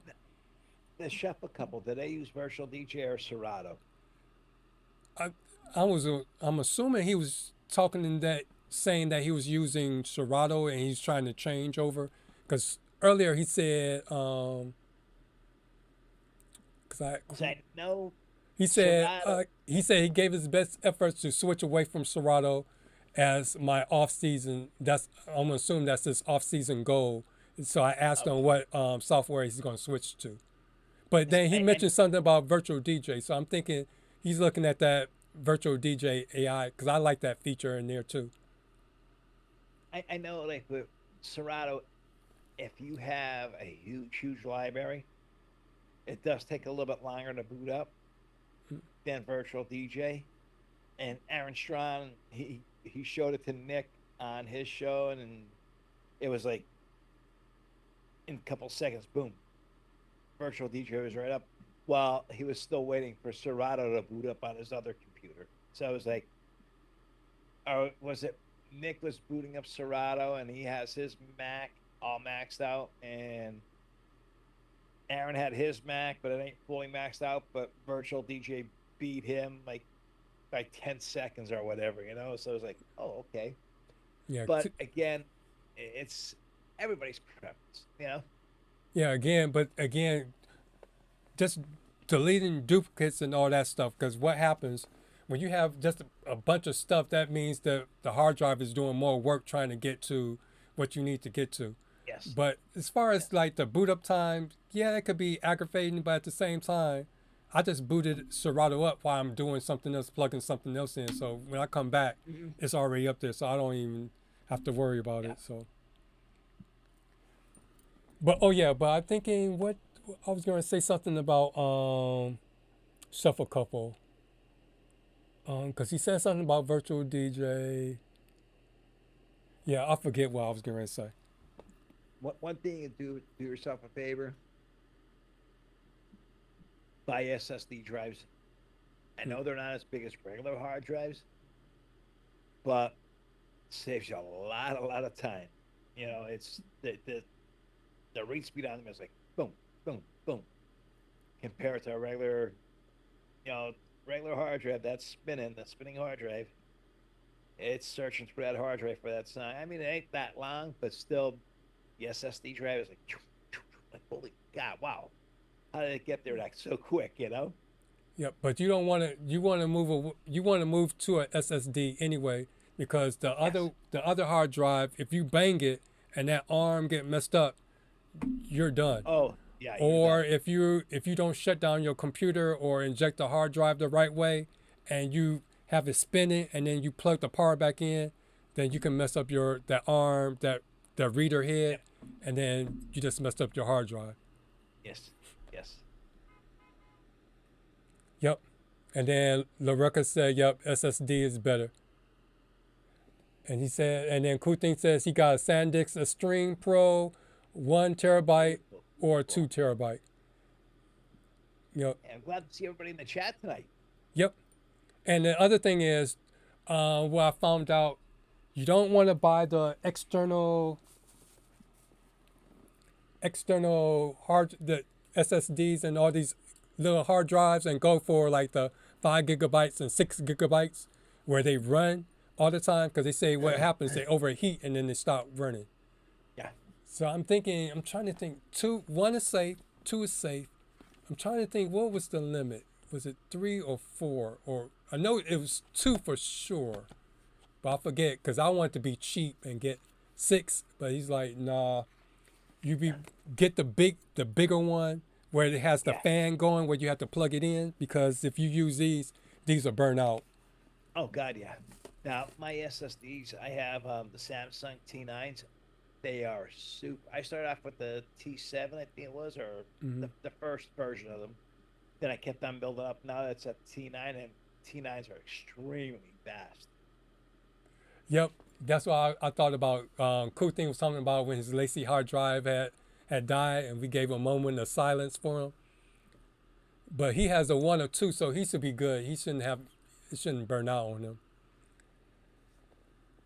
Hard drives, and Buddy said hard drives will live longer than an SSD. SSD are faster. 4 gigabytes is the limit. So yeah, so it's 4 gigabytes. Mm-hmm.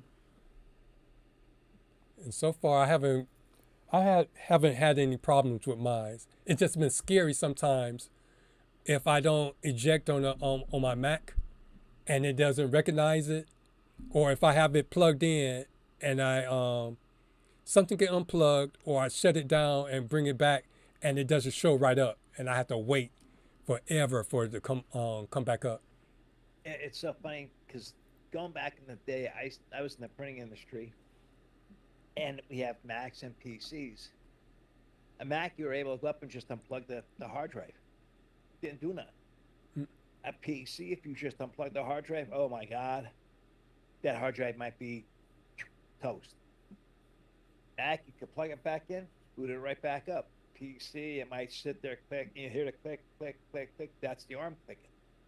You plug it into the Mac, boom, it'll boot up on the Mac. You run disk utility on it, plug it back into the big PC, it's running perfect. Now today, it's the opposite. PC, you can just yank it out, doesn't do nothing. Mac, you have to eject it before you yank it out. Macs were just, unplug it. I'd be like, oh my God, you're going to burn up that hard drive? Oh, no, it's on a Mac. Don't worry about it. Because I was always a PC guy, you know?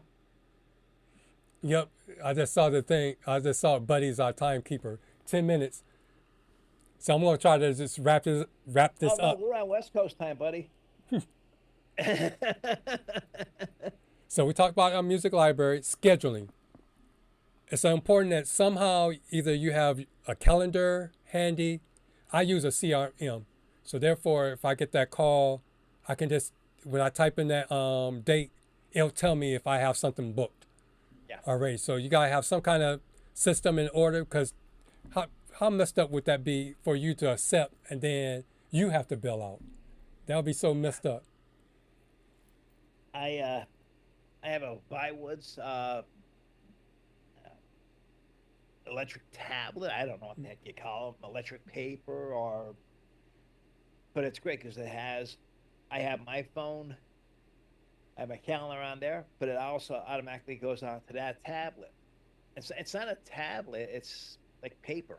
Mm. So whenever I have booked in my phone, it automatically shows up in my paper, tablet, whatever you want to call it. I keep that with me continuously. So if I book something on there, if somebody calls me up, are you open this day? I open that up. They go to that date. No, I'm available. Okay. I write it in there. As soon as I'm done, I hit enter. It's on my phone. It's on my iPad. It's on my computer. Mm. So that date's already taken. You know. Yep. And then also on my website, I have my HoneyBook appointment stuff, all that stuff embedded into my website. So when they fill out the form, it automatically goes to my HoneyBook. So all the information is there, and they'll tell me whether or not I'm available, or give me any kind of emergency notices or something Your important website I need looks to great, watch yeah. out for. So Your website looks great. thanks. So it's like you got to make sure you have that stuff in order. And then two, I've been working on, because with ChatGPT, you can do apps, trying to create an app. And so far, I've gotten pretty good at this one app where it could take information, I can copy and paste it into this app, so I don't have to keep asking the same questions or doing those extra typing. And what it will do is go through, and then it will go through and tell me what kind of gear would best, because I put in my inventory of everything I have. So it gives me a list of what the person is asking for, what do I have that can fit that, and then it gives me my price total and breakdowns and all that stuff. So having that kind of information at your fingertips, no matter how you go about doing it, or even in your head, because again, when you get that last minute call, you gotta make split decisions. Yep. So you gotta make sure you're making the best decision and not undercutting yourself, because due to the situation. You're thinking on your feet. It's like somebody calls you and it's like, okay, yep, let me check my book. Okay, yes, I'm a. You say I don't want to say 9 times out of 10, but usually I'll ask them, can I call you back like in 5 minutes? I just want to check my book and make sure I am open that day. But if they're in such a rush, okay, let me check my book while I'm talking to you. I guess I am open. But you're thinking on your feet. So if you have that, like that app that you're saying, you're thinking on your feet, but that comes right up for you. You boom, boom, boom. You're everything's there for you, which is great. Yeah, so that's why I've been kind of like trying to work on, trying to make things, not to dummy things down, to try to make things easier, so I can free up my time to do other tasks. Yes, definitely. And then number four was communicating under pressure, because you got, again, just like what Buddy and a couple of other people said, Kevin, time is of the essence, and you got to make sure you get all the information that you need. So therefore, you can make sure that you're prepared.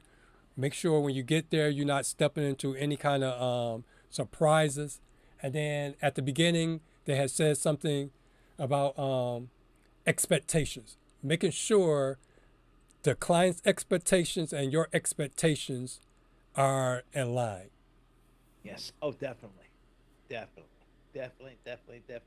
Because if not, who comes out the bad one on that end of the stick? The DJ. Even though you're doing this as an emergency fill-in for them, if you do one thing that doesn't please them, guess what? They're writing you a bad review or whatever. Even though you filled in for this other DJ, you forgot to do that one simple thing. It might be like Will forgot to give out the foam sticks that night. And the couple, they were bad-mouthing them. I guess they didn't put it on the website, but I guess they bad-mouthed them to the owner of the multi-op.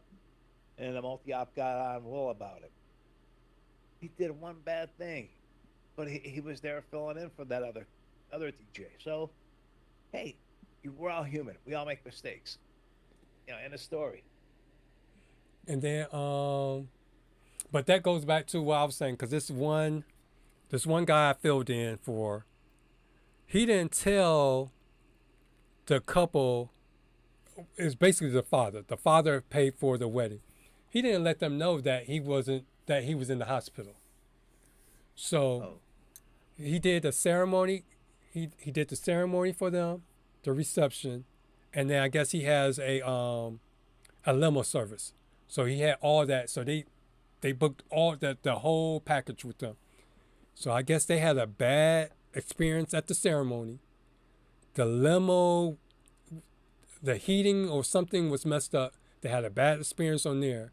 And so when I showed up and was setting up, I caught the wrath of the father. So again, when you filling in for going back to what what happened with Will, at the same time, you don't know what was discussed between the client and the company. Yeah. Because see, that's the bad thing about picking up gigs from someone else, because they set it up, they set everything up, and those two are in communication and you're not. So it's almost like you're trying to play catch up and all that stuff. So because I was going to say company. Yeah, I was going to say the bad reviews, that goes back to the person that they book with. They get the bad reviews. Pretty Boy asked if anybody has any Parisian music. That I don't have. Indian music, yes. Parisian music, no. Yeah, I never looked it up. I wonder what kind of music it is. Don't know. Yeah, I'll look that up for next time. I'll try to get you some, because I got to one of the DJ pools and they have it there. I'll get it for you, man. Yep, I know. Or not less, because it's been a second since we had a story time. So I was going to say, since if we get a story time, maybe I have time to look some songs up for you. But but communicating under pressure, trying to get all the information in that you need, and then also if you're on the other end where you have to set up and try to get the paperwork and everything done, because I know Kevin had some questions about contracts. And let me see. What did he actually ask about contracts? That's why you gotta know your prices, be familiar with it, so therefore you can shoot it out or be able to say something that is in line with. Give them a ballpark figure. Right.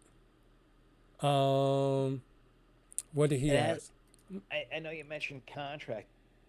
As a DJ, we should all have contracts. I don't care, DJ, videographer, photographer, whatever. Honestly, 99.9% of the venues in my area request the DJ to have insurance. So that's a must, and definitely have a contract. This way you're protecting yourself and you're protecting the client too. So there's DJs that are out there that have no contracts, no insurance, and it's like, what are you doing? Say, okay, you booked this event. You go there, you go to the venue, and they say, okay, let's see a copy of your insurance. You're like, what insurance? Well, you can't come into our venue to play music unless you have a copy of your insurance. I don't have insurance. What do you do then? How do you explain that to the couple? I can't play for you because I have no insurance. I know there's insurances out there that you could pay for the day, but they can be pricey. So you have to have that money. You make sure you have that money in the bank because you have to pay for it right then and there. So that's another thing. Make sure you have contract. Make sure you have liability insurance, whatever. You have to have insurance. Definitely. No ifs, ands, buts about it. And then contracts, Kevin was asking, do we use the same contract for everybody, or do we have a variation? Like, if we did something for a bar, would it be different? Or Well, my contract, I have Sweet 16, wedding. You know, they check what type of event it is. That's, I mean, I'm not going to have a separate contract for a bar, a wedding, a bar mitzvah, a Sweet 16, a quinceañera. I'm going to have one contract, and they just check which one it is. This way, I know exactly what they're having. They put a check mark there. Another good hint, on your wedding contract, I email all my contracts out to my future clients. But what I started doing now is, you know, it's like a work order. I put down the date. Like, say if somebody's booking me for 7/27/2027, so I'll put 07/27/27.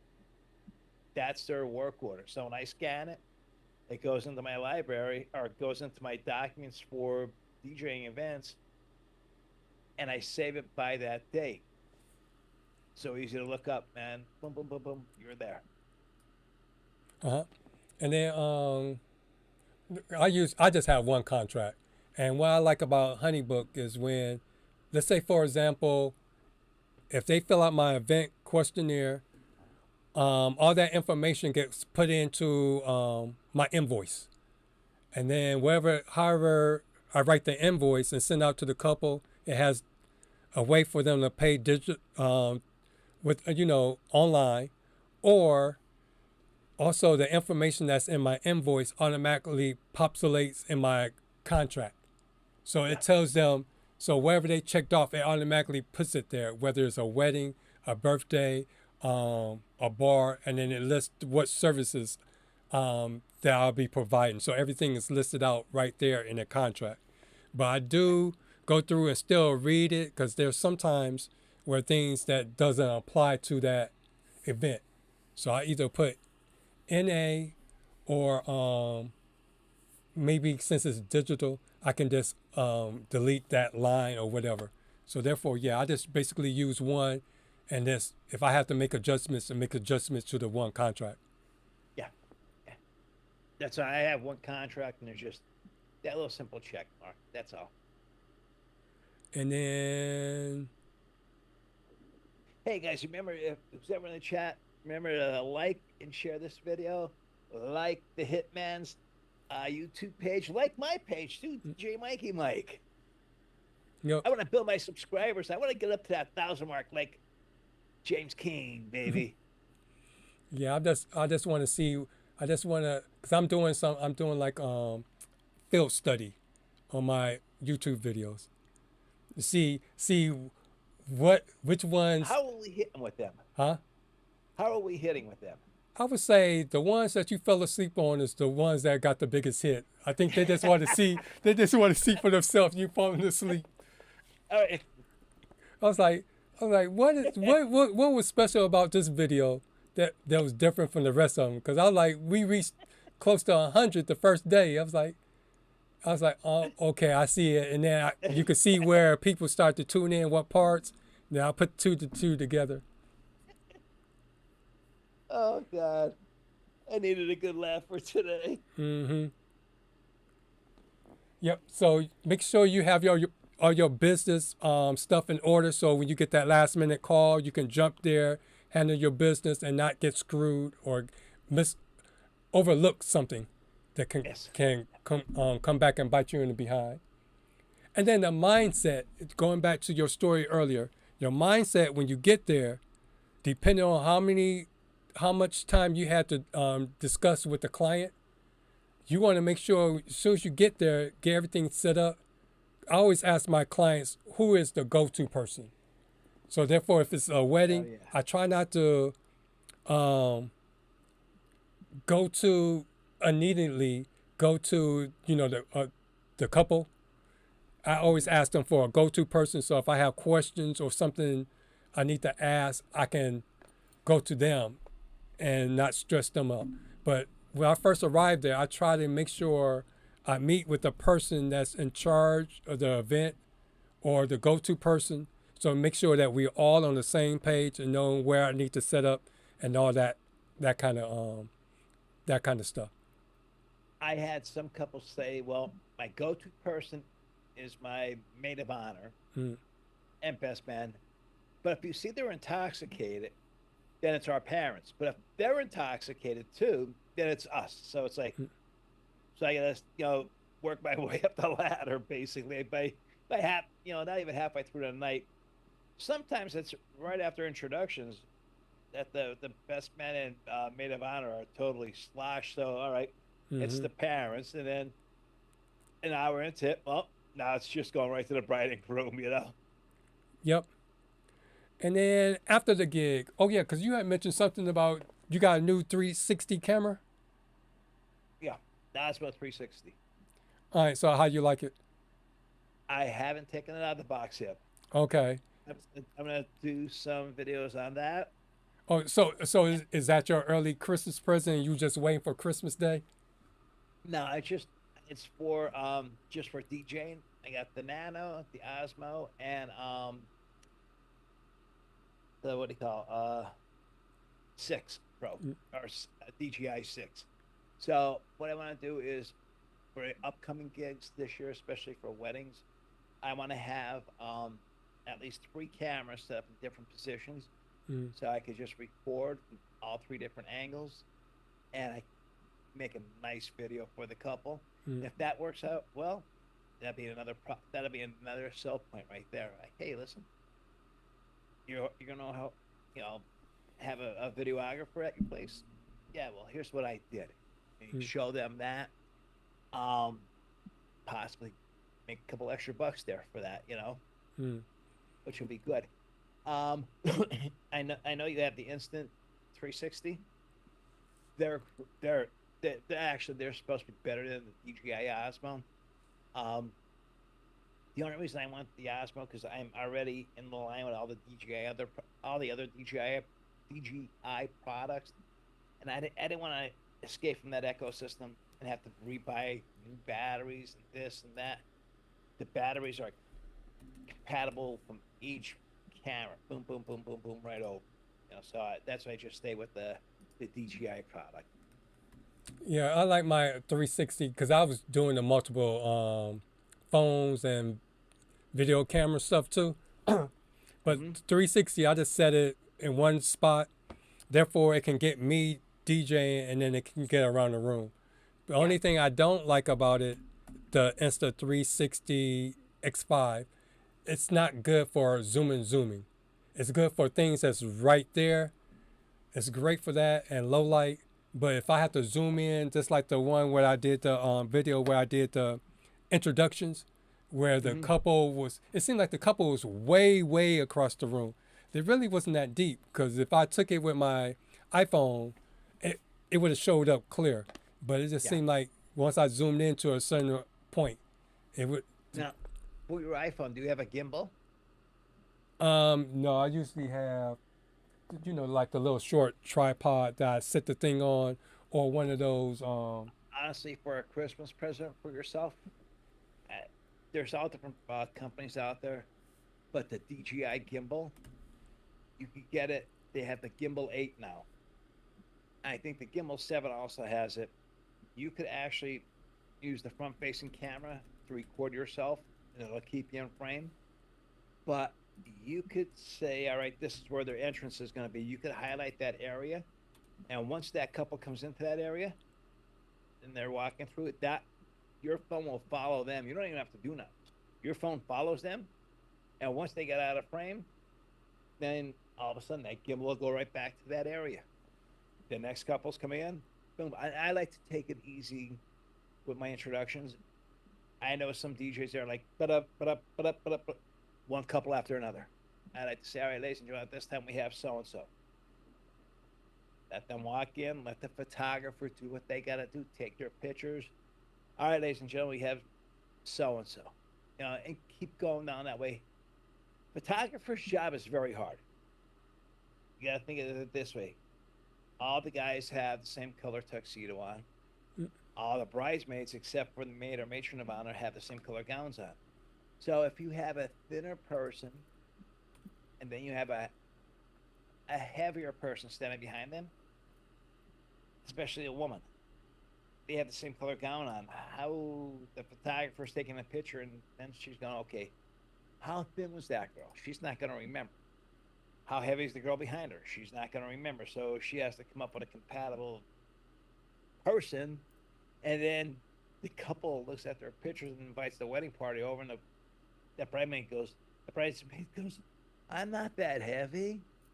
You know, why did she make me that heavy? But so that's why I like to take my time introducing every couple. So with the gimbal for you, that would be perfect. Yeah, no, I'd rather, because I have the magnet for the Insta360, because it gets everything. Because remember, if they walking past the camera and post edit, I can just follow them. That's one less hardware I have to deal with. Yeah. I watch videos on the Insta360 and the Osmo 360. I mean, they're amazing cameras, but I know Insta360s, they're quite a couple steps ahead of Osmo on that part there. Yep, and then because I was going to say something else. Because remember, because that's the other thing. Going to a gig, a lot. See, I'm not like Dan from the Shuffle Couple. I can't come there super early and do gig vlogs like the way that he does it, because a lot of times I forget. That's why I'm glad I got the Meta glasses, so I can just put them on, hit record, and I can just do my daily routine and get my B-roll footage. And then when the event starts, I can just sit my Insta360, because it's a magnet, one of those magnet, I don't have it. It's a magnet kind of holder thing. Yeah. So I can place it anywhere, and the battery life is long. And so I can just hit record and just have it just roll. Other than that, I wouldn't get footage because I wouldn't remember, because I'm so busy doing other things.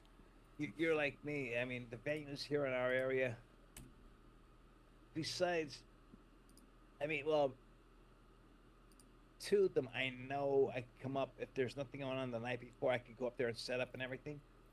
But most venues, it's like, okay, you get here an hour before the event. I'm like, I got 2 flights of steps. I got to carry my stuff up. I'm not doing it. My son's doing it. My daughter and her fiance.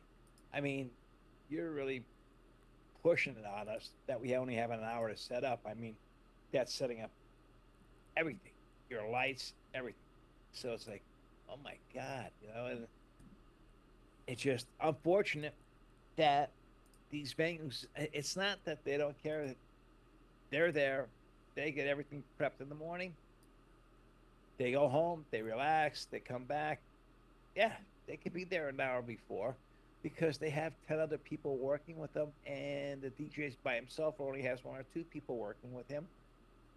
But you gotta think of it this way, they're serving dinner. They're there an hour before. Then you have cocktail hour, you got introductions. So they're like, it's 2.5 hours before they really got to start doing something, that they got to start serving the food. So it's 2.5 hour break while we're already doing stuff, Mm-hmm. So to wrap up our little portion, then I'll get to the chat. And then I did, since you gave me a few extra minutes, I did find some Persian songs. I'll show you all in a second. But anyway, if you're the emergency DJ person, you gotta make sure that your gear is ready to go and it's in working order. Make sure your music library is up to par. Let me move some of this stuff. Make sure I'm showing what I'm supposed to be showing. All right, make sure your music library is in order so you'll be able to get to those songs that fit that event. Make sure that you can communicate and listen. That's the main thing that you have to have. You got to be able to listen and comprehend and understanding what the expectation is. So therefore, when you show up, you're not dealing with a whole bunch of surprises. Then make sure once you get to the event, make sure you meet the people that you're supposed to meet. So therefore, you all are on the same page. And then afterwards, I always call my person who gives me the event or whoever I'm filling in for, just to let them know how everything went. Because at the same time, I don't want them to get any surprises. good, bad, or indifference. I don't want them to get that surprise call from the client about this, that, and the other. So I always try to inform them on what went on and took place. Yes. Oh, definitely. I mean, that's like what Will and my buddy Tyler's in the service now. He's in the Air Force. He's out in like that's somewhere, I guess, Central California. It's like an 8-hour drive down to San Diego. But I passed gigs over to Will. I passed gigs over to Tyler, and Tyler would always, he or the client would call me. Oh my God, Mike, thank you for sending Tyler to us. Thank you for sending Will to us. I mean, it's two reputable DJs that I know that I could pass on to my, I mean, some of our clients I've been dealing with for the last 15 years. But it's unfortunate that they call out last minute and they expect me to just drop my other gig. Sorry, I don't work that way. I'm locked into a contract with this person. That's what I'm staying with. But I do have 2 other guys I could go to. Now I'm down to 1 other guy. But that's, if you're running a business, that's what you gotta do. You just don't drop somebody because your friend calls up. Or maybe, you know, hey, I'm only getting paid $1,000 for this gig, but this guy's wedding's up at Glenmora. Wedding's up there at $100,000, so I could sock them $10,000 to DJ their wedding.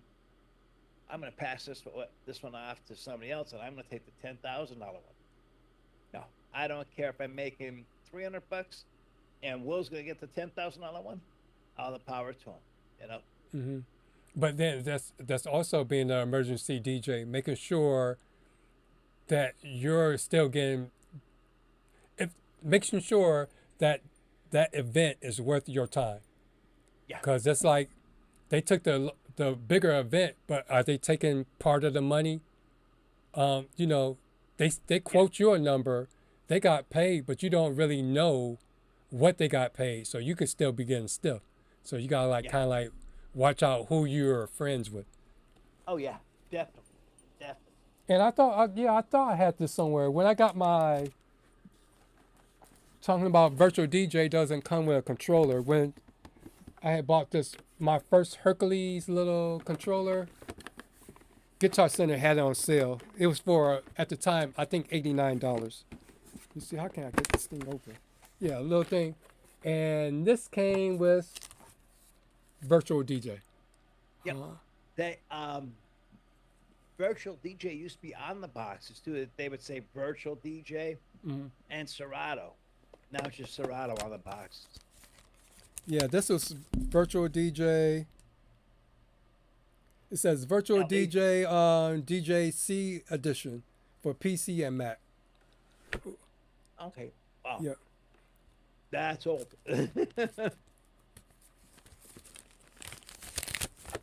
Yep, I thought I had it. I just have to remember where I set it. But I don't know. LaRuckus had asked for this. I don't know if he was saying. I'm thinking if he was giving us an episode topic to discuss. But I'll just show this list because again, ChatGPT would say some stuff, and I do not know what these songs sound like. Maybe in the future, when we come back in January, that let me see if I can make this bigger. Oops, it's not this one. There it is. We'll listen to some of these songs, see which ones are good songs, or maybe we could do another collab episode with them. Yeah, definitely. Yeah, because I have no idea what these songs sound like. But for all-time Persian classics, they said these are the legends. And I'm not going to butcher these names, especially with my speech impediment. You don't even have to have a speech impediment to butcher those names because they are. That's another thing as a DJ. This is one thing that doesn't go in a bag or anything like that. Is when, because you're doing say it's a wedding, you're doing it as an emergency. You're writing everything down when you get there, the bridal party's names and everything. Write it down phonetically. Don't let the bride and groom write it down because then you're going to look at it and say, oh, what is this? You're used to looking at your own handwriting, and if it's some Italian name or some Polish name or Russian name or German name, you could write it down the way it sounds phonetically, and boom, then that person coming out and say, wow, they got my last name the right way, you know?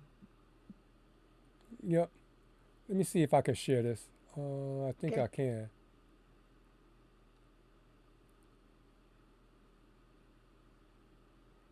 I'll just make a copy. I'll just make a copy and put it in there because I don't want to share it. Then next thing you know, my account gets compromised. We Yeah. had just talked about Yes. Everything you get hacked. hacking, but Buddy got his beta booth in. Cool. How you like it, bud? He said he liked it. He said somebody, a 2-year-old, came and picked it up and knocked it down. Oh, Lord. But he said it's still it didn't get messed up or nothing. So let me see if I can make this. Well, that's good that it didn't. Yep. Does he take a separate deposit on that? It might be within his package. Yep, I'm working on mine, so that's another goal, to have one by the end of next year. Maybe once I get my tax return. Awesome. Awesome. Honestly, I was thinking about investing in one. I'm heading towards 61 already. I mean, I don't know how much longer this body could keep up with the DJ, and I'm hoping for another 5 years. Hopefully. If I can't, I just gotta sit back, and maybe my son and my daughter are not really interested in it. But I have Will, I have a couple other DJs I could more or less give them some guidance, and hey, you know, maybe start my own multi-op. Mm-hmm. You know? And then Pretty Boy has said, nah, I need some music because I just got hit with an event tomorrow and they want some Persian music. That's even more water than what we had mentioned. When you get hit at the last minute and you have to do an event and then you have to do music that you're not familiar with. Pretty Boy, that's a quadruple bypass, man. Mm-hmm. Wow. So hopefully he'll do a gig vlog on that one. We could see how that went. Yeah, I hope so. Yeah, definitely. All right, let's get to the chat before we head on out. Yeah. Before I go like this. No, I'm good. Let me see. Oh, and Buddy said, we just had the photographer not at the church. They said their car was down. Then they blocked the bride after she called them. They had a substitute photographer at the reception as well. That sounds like Kevin's story that he had told. Said he was called, the emergency DJ was called at 4 and the venue started at 5.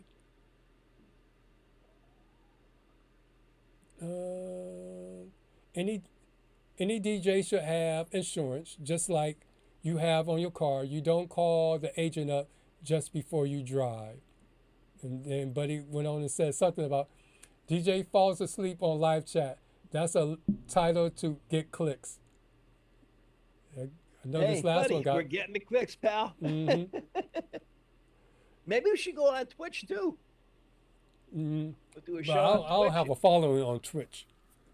Me neither. I don't bother with that. I mean, I don't even know. I mean, I follow John Colley and Jay Brennan. I follow Buddy on there, you know. But I just can't adapt to it. It's hard to adapt to it. I don't. Buddy, I have a quick question for you.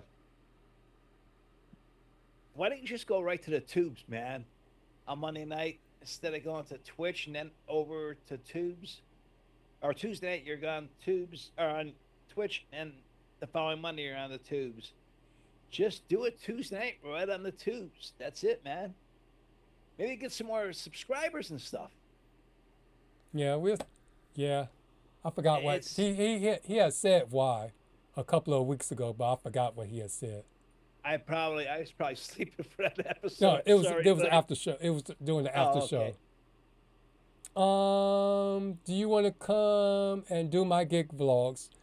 That's when we were talking about the 360 cameras. Yeah. Are you Oh, talking? because of Matt. Oh yeah, and then Cool Thing has said something about, oh, heads up everyone, I'm going to start recording my gig logs with my GoPro Hero 13 Black. So he must have been talking to Beautiful. Cool Thing. And then Well, LaRock, Oh, I'm sorry, buddy. This is when you got to make a decision. You're the head guy there.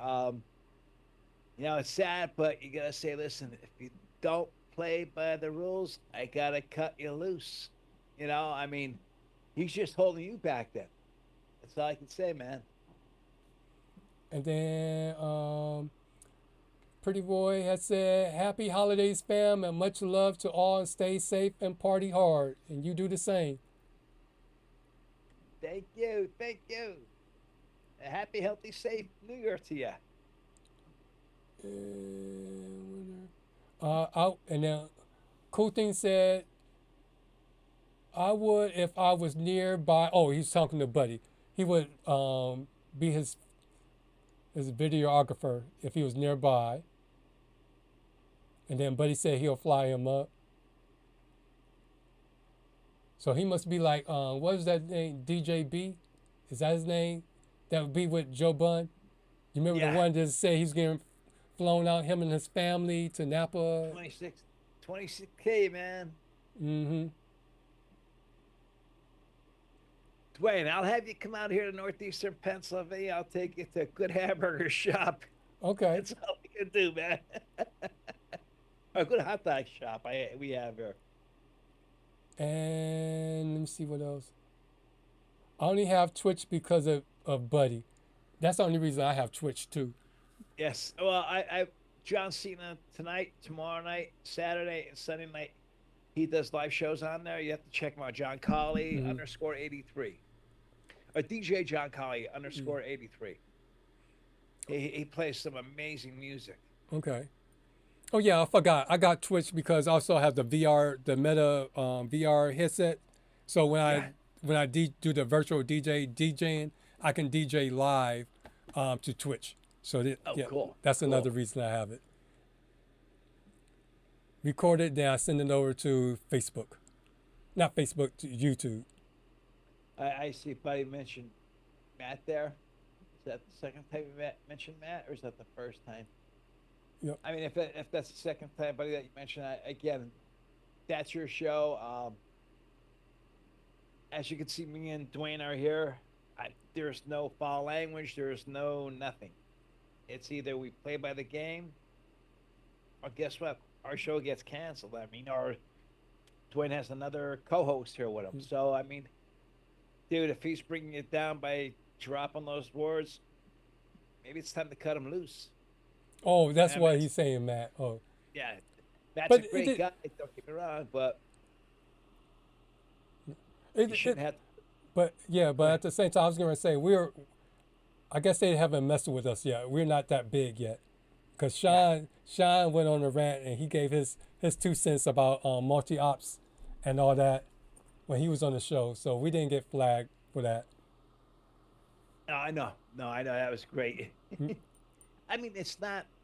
I guess you could slip every once in a while, but if you're doing it repeatedly throughout the course of the show, that's something different. It's just that's uncalled for. You're a man of a certain age. I mean, I assume Matt's in his mid to late 20s or maybe early 30s. Respect your honors, buddy. He should respect your honors. That's it. I thought you were going to say respect your elders. People are already talking about how old we are, and then you falling asleep taking your grandpa naps and stuff. I am the eldest one here in the room. I'm going to be 61. So I guess, hey, be that age. This is past my bedtime, sonny. But I was going to say, because you can always edit it afterwards. Yeah, but if you're going live like we are, they'll probably flag in 1, 2, 3. Yeah, they'll flag him, but he's not being monetized anyway. So No. and then Nick Smithilly and all of them just be like cussing up a storm. So I would just say I would just do YouTube, and then if you gotta go through and edit it out, you can just go through YouTube Studio and edit it out and keep on going. Yeah. But There hey, you go, bud. to each his own. He's doing what works good for his business. Just like what we've been saying about the DJ software and all that kind of stuff. Yeah. You do what's best for you. I mean, I love watching the show.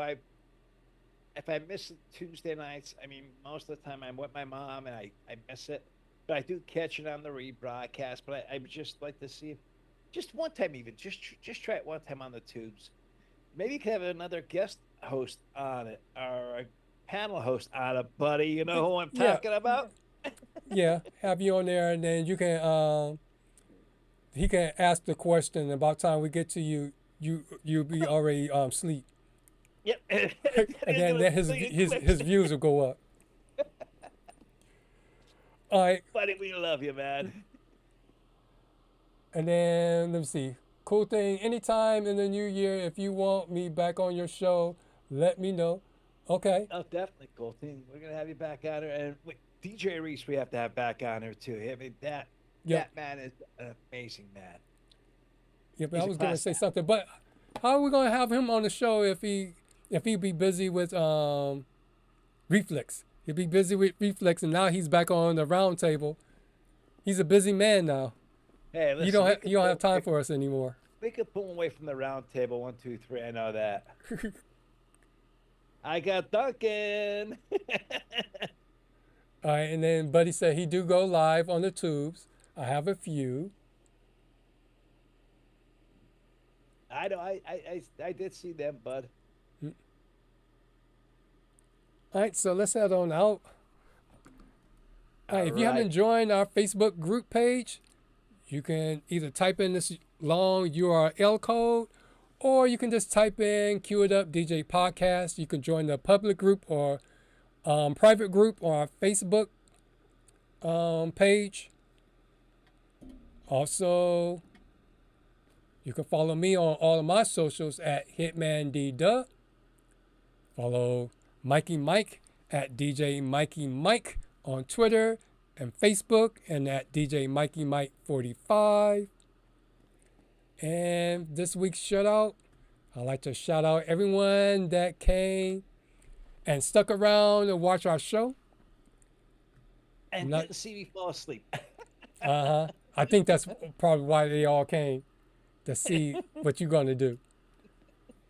But also, make sure you check out all of our other shows. We have the DJ Collective Network, where it's one culture and many voices, and the views and opinions expressed during the DJ Collective Network primetime shows are those of the individual hosts and guests of that show.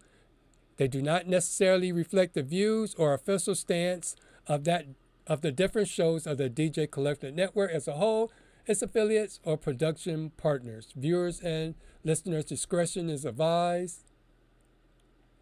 And then, welcome to our primetime DJ lineup, a weekly schedule of live stream shows built for DJs by DJs. Whether you're just starting out or scaling your business, we got the knowledge, stories, and inspiration to help you level up.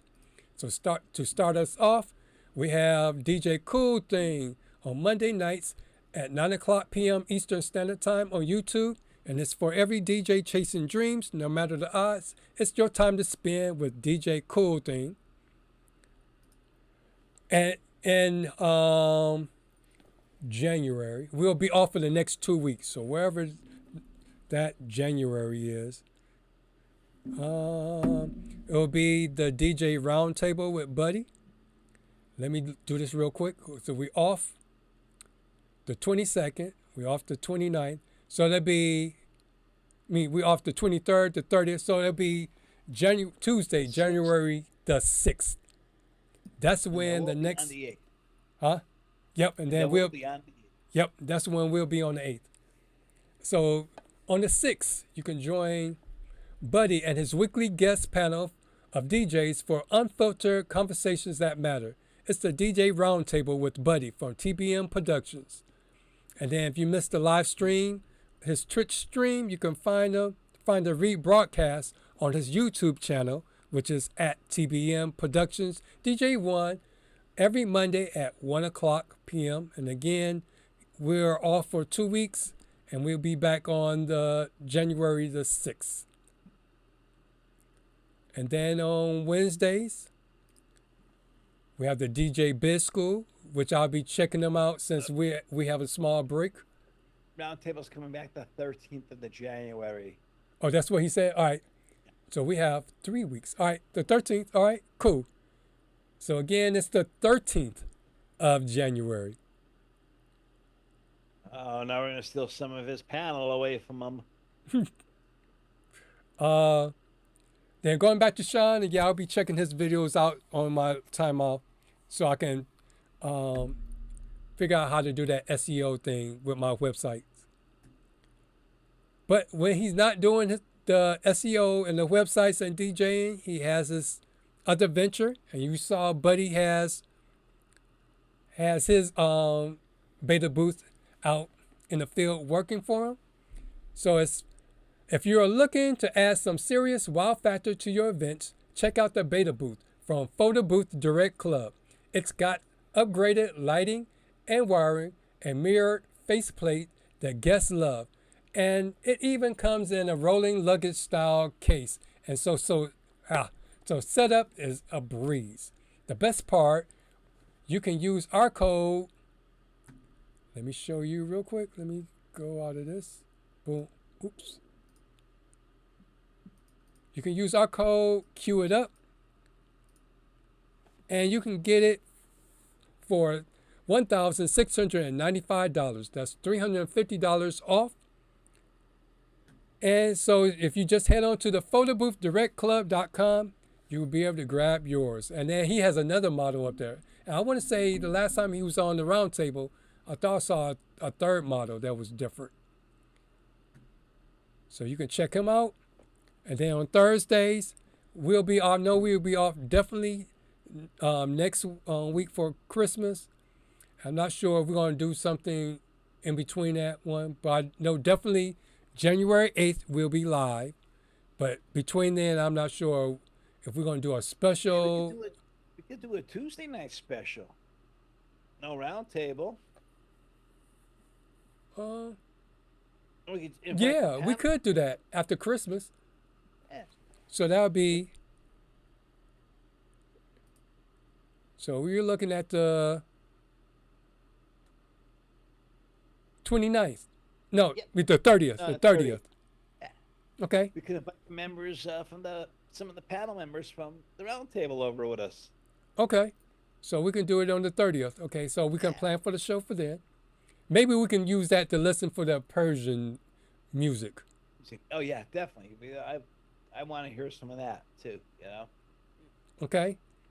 But then I don't know if I'm still going to put something special up. That's if I have time to put something special up to fill in the blank for not going live Thursday. Something short. Because I gotten pretty good at those AI movie things. Oh my God, yeah, they're amazing. Yeah. You know what I noticed? You and I look like brothers in that. Oh. Honestly, I'm looking. I'm like, man, me and Dwayne look. We're related here. It was just so, but they're so great. It's unbelievable. Let's see. Yep. I tried to. I asked AI to use Training Day because I thought that was a cool video. Training Day as an inspiration for the thumbnail. That was great. Great. I mean, oh my God, it's unbelievable. And the music came quick too, because the music didn't start off like the way it ended. Then I heard something. I was like, this reminds me of that '90s New York undercover kind of theme song. Yeah. I mean, it was. AI has come such a long way in the last couple months. I mean, going back, like say a year ago, they looked like the person, but didn't look like the person. And now you look at them, it's like, oh my God, that real or is it not real? You know, it's really really unbelievable. And that's what's making YouTube kind of like irritating, because it's like Yeah, certain videos I got to like really watch, especially when it comes to certain news things. Is this real or AI? Because it's gotten to the point where I can almost tell whether it's an AI voice. Just like they had Snoop Dogg talking about, what was he talking about? He was talking about something. I was like, that's not Snoop Dogg, because Snoop Dogg, his verbiage wasn't the same, and the way that his rhythm and the way that he says things, like, cuz, or his yeah, Snoop Dogg talk. I'm like, yeah. it's too, That, it's good, but it's not there. Or the Roman Reigns one, it's like it sounds like him, but his but his delivery is not the same. there is a DJ. All he does is AI, Mm. and it's him in the video. I mean, it looks just like him, talks just like him, but it's an AI. Mm. And he is monetized. He has like 40 or 50,000 subscribers. Mm. I'm thinking, why would you want to do AI of yourself? Because now you're not receiving no money from that video. I think YouTube doesn't pay for AI videos. It depends. Oh, okay, Because so I thought I'm they thinking, weren't paying. I think the main thing was with YouTube and AI, there were people that were doing tens and thousands of videos that they didn't create. They'll go to like ChatGPT, get a script, have an AI voice read it, and then have AI do some kind of background, and it wasn't authentic, and that's what it was. And people were doing that because there's a lot of people. Because I hate when I click on a video and I'm thinking that they're gonna talk about a current event, but they're reading. They're reading it, basically reading it to you. So they're like, what is the value of that? Like a certain teacher, from Wikipedia. Reads But all at the least, Wikipedias. but at least he's reading it. He's Yeah, not it's using him AI. reading it. Yeah, at least he's reading it. I'm glad to see him back on YouTube too. Yeah. So let me go before we be here another hour. Let me see where we at. TV guy. Will I have to start all over? Nope. Oh yeah, I will. So again, we'll be back on the 30th. Look for us Tuesday, January 30th, for our next episode of Cue It Up. And we're going to take a week off from streaming live since it's Christmas next week. And then also, I'm not sure what, they're probably going to take a day off too. Start to Spin with DJ Pretty Boy and DJ Shay. And you can watch their show on at La Ruckus Inc. on YouTube. And then you can see Kevin live on the KJ Chill Room karaoke chat with Matt and Eric. And then you can join them live on the show at djntv.com/KJ Chill every Monday at 7 o'clock p.m. Eastern. And then again, our friend at _DJ Reese _ he has a YouTube channel called Recreate the Vibes Podcast. And you can follow him on Instagram. And he does a lot of behind the scenes at his gigs or traveling to his gigs. He's an amazing DJ, amazing person. Hats off to him. And then remember to like, share, and subscribe to all of our channels. And our fade out message is, if you stay ready so you don't have to get ready. So again, make sure after gigs you put everything back, make sure they work, make sure you have a checklist, make sure your music library is in order or organized, then make sure your contracts and your business affairs are organized. So when you get that last minute gig, it can just go back to back to back to back, and you hopefully won't fumble the bag. or the event. Yep. So with that said, I'd like to, on behalf of the Cue It Up DJ podcast, wish everyone a happy holiday, whether it's Christmas, Kwanzaa, Hanukkah, New Year's, wherever it is. We hope you have a blessed holiday season. Hope you have a prosperous start and finish to 2025 and start to 2026. Definitely. A happy, healthy, safe New Year to everybody that's out there. Even if you're not tuning into our show, hopefully this gets passed out to, from one friend to another, to a happy, healthy New Year and safe. Yep. And remember, practice and enjoy like the OG would say, Brian S. Red. Yep. And make sure you go out there and crush those gigs. And so we'll see you in a couple of weeks. Yep. All right. So take Before care. The New Year. Huh? Before the New Year, we'll see you. Yep. All right. Take care, you all. And remember, before it's time to spin, you got to first cue it up. Yep. All right. Take care.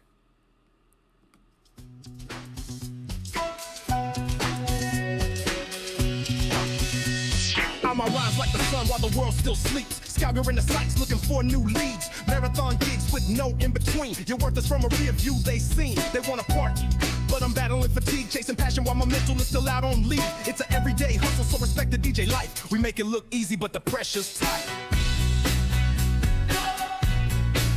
Cue up the pressure. Pressure. Cue up the pressure.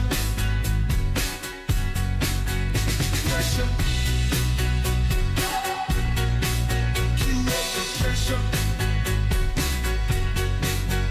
Pressure. Every dollar earned got a story to tell. Dreams in the booth where the DJs dwell. Clubbing is a struggle like it's all I've got. Set it up, break it down, travel to the next spot. Ambitions, the engine stay sharp like a tool. Revving through my gigs, power drinks is fuel. It's an everyday hustle, we'll respect the DJ life. We make it look easy, but the pressure's tight. Pressure. Cue up the pressure. Pressure. Pressure. Cue up the pressure. Pressure. Pressure. Cue up the pressure. The pressure.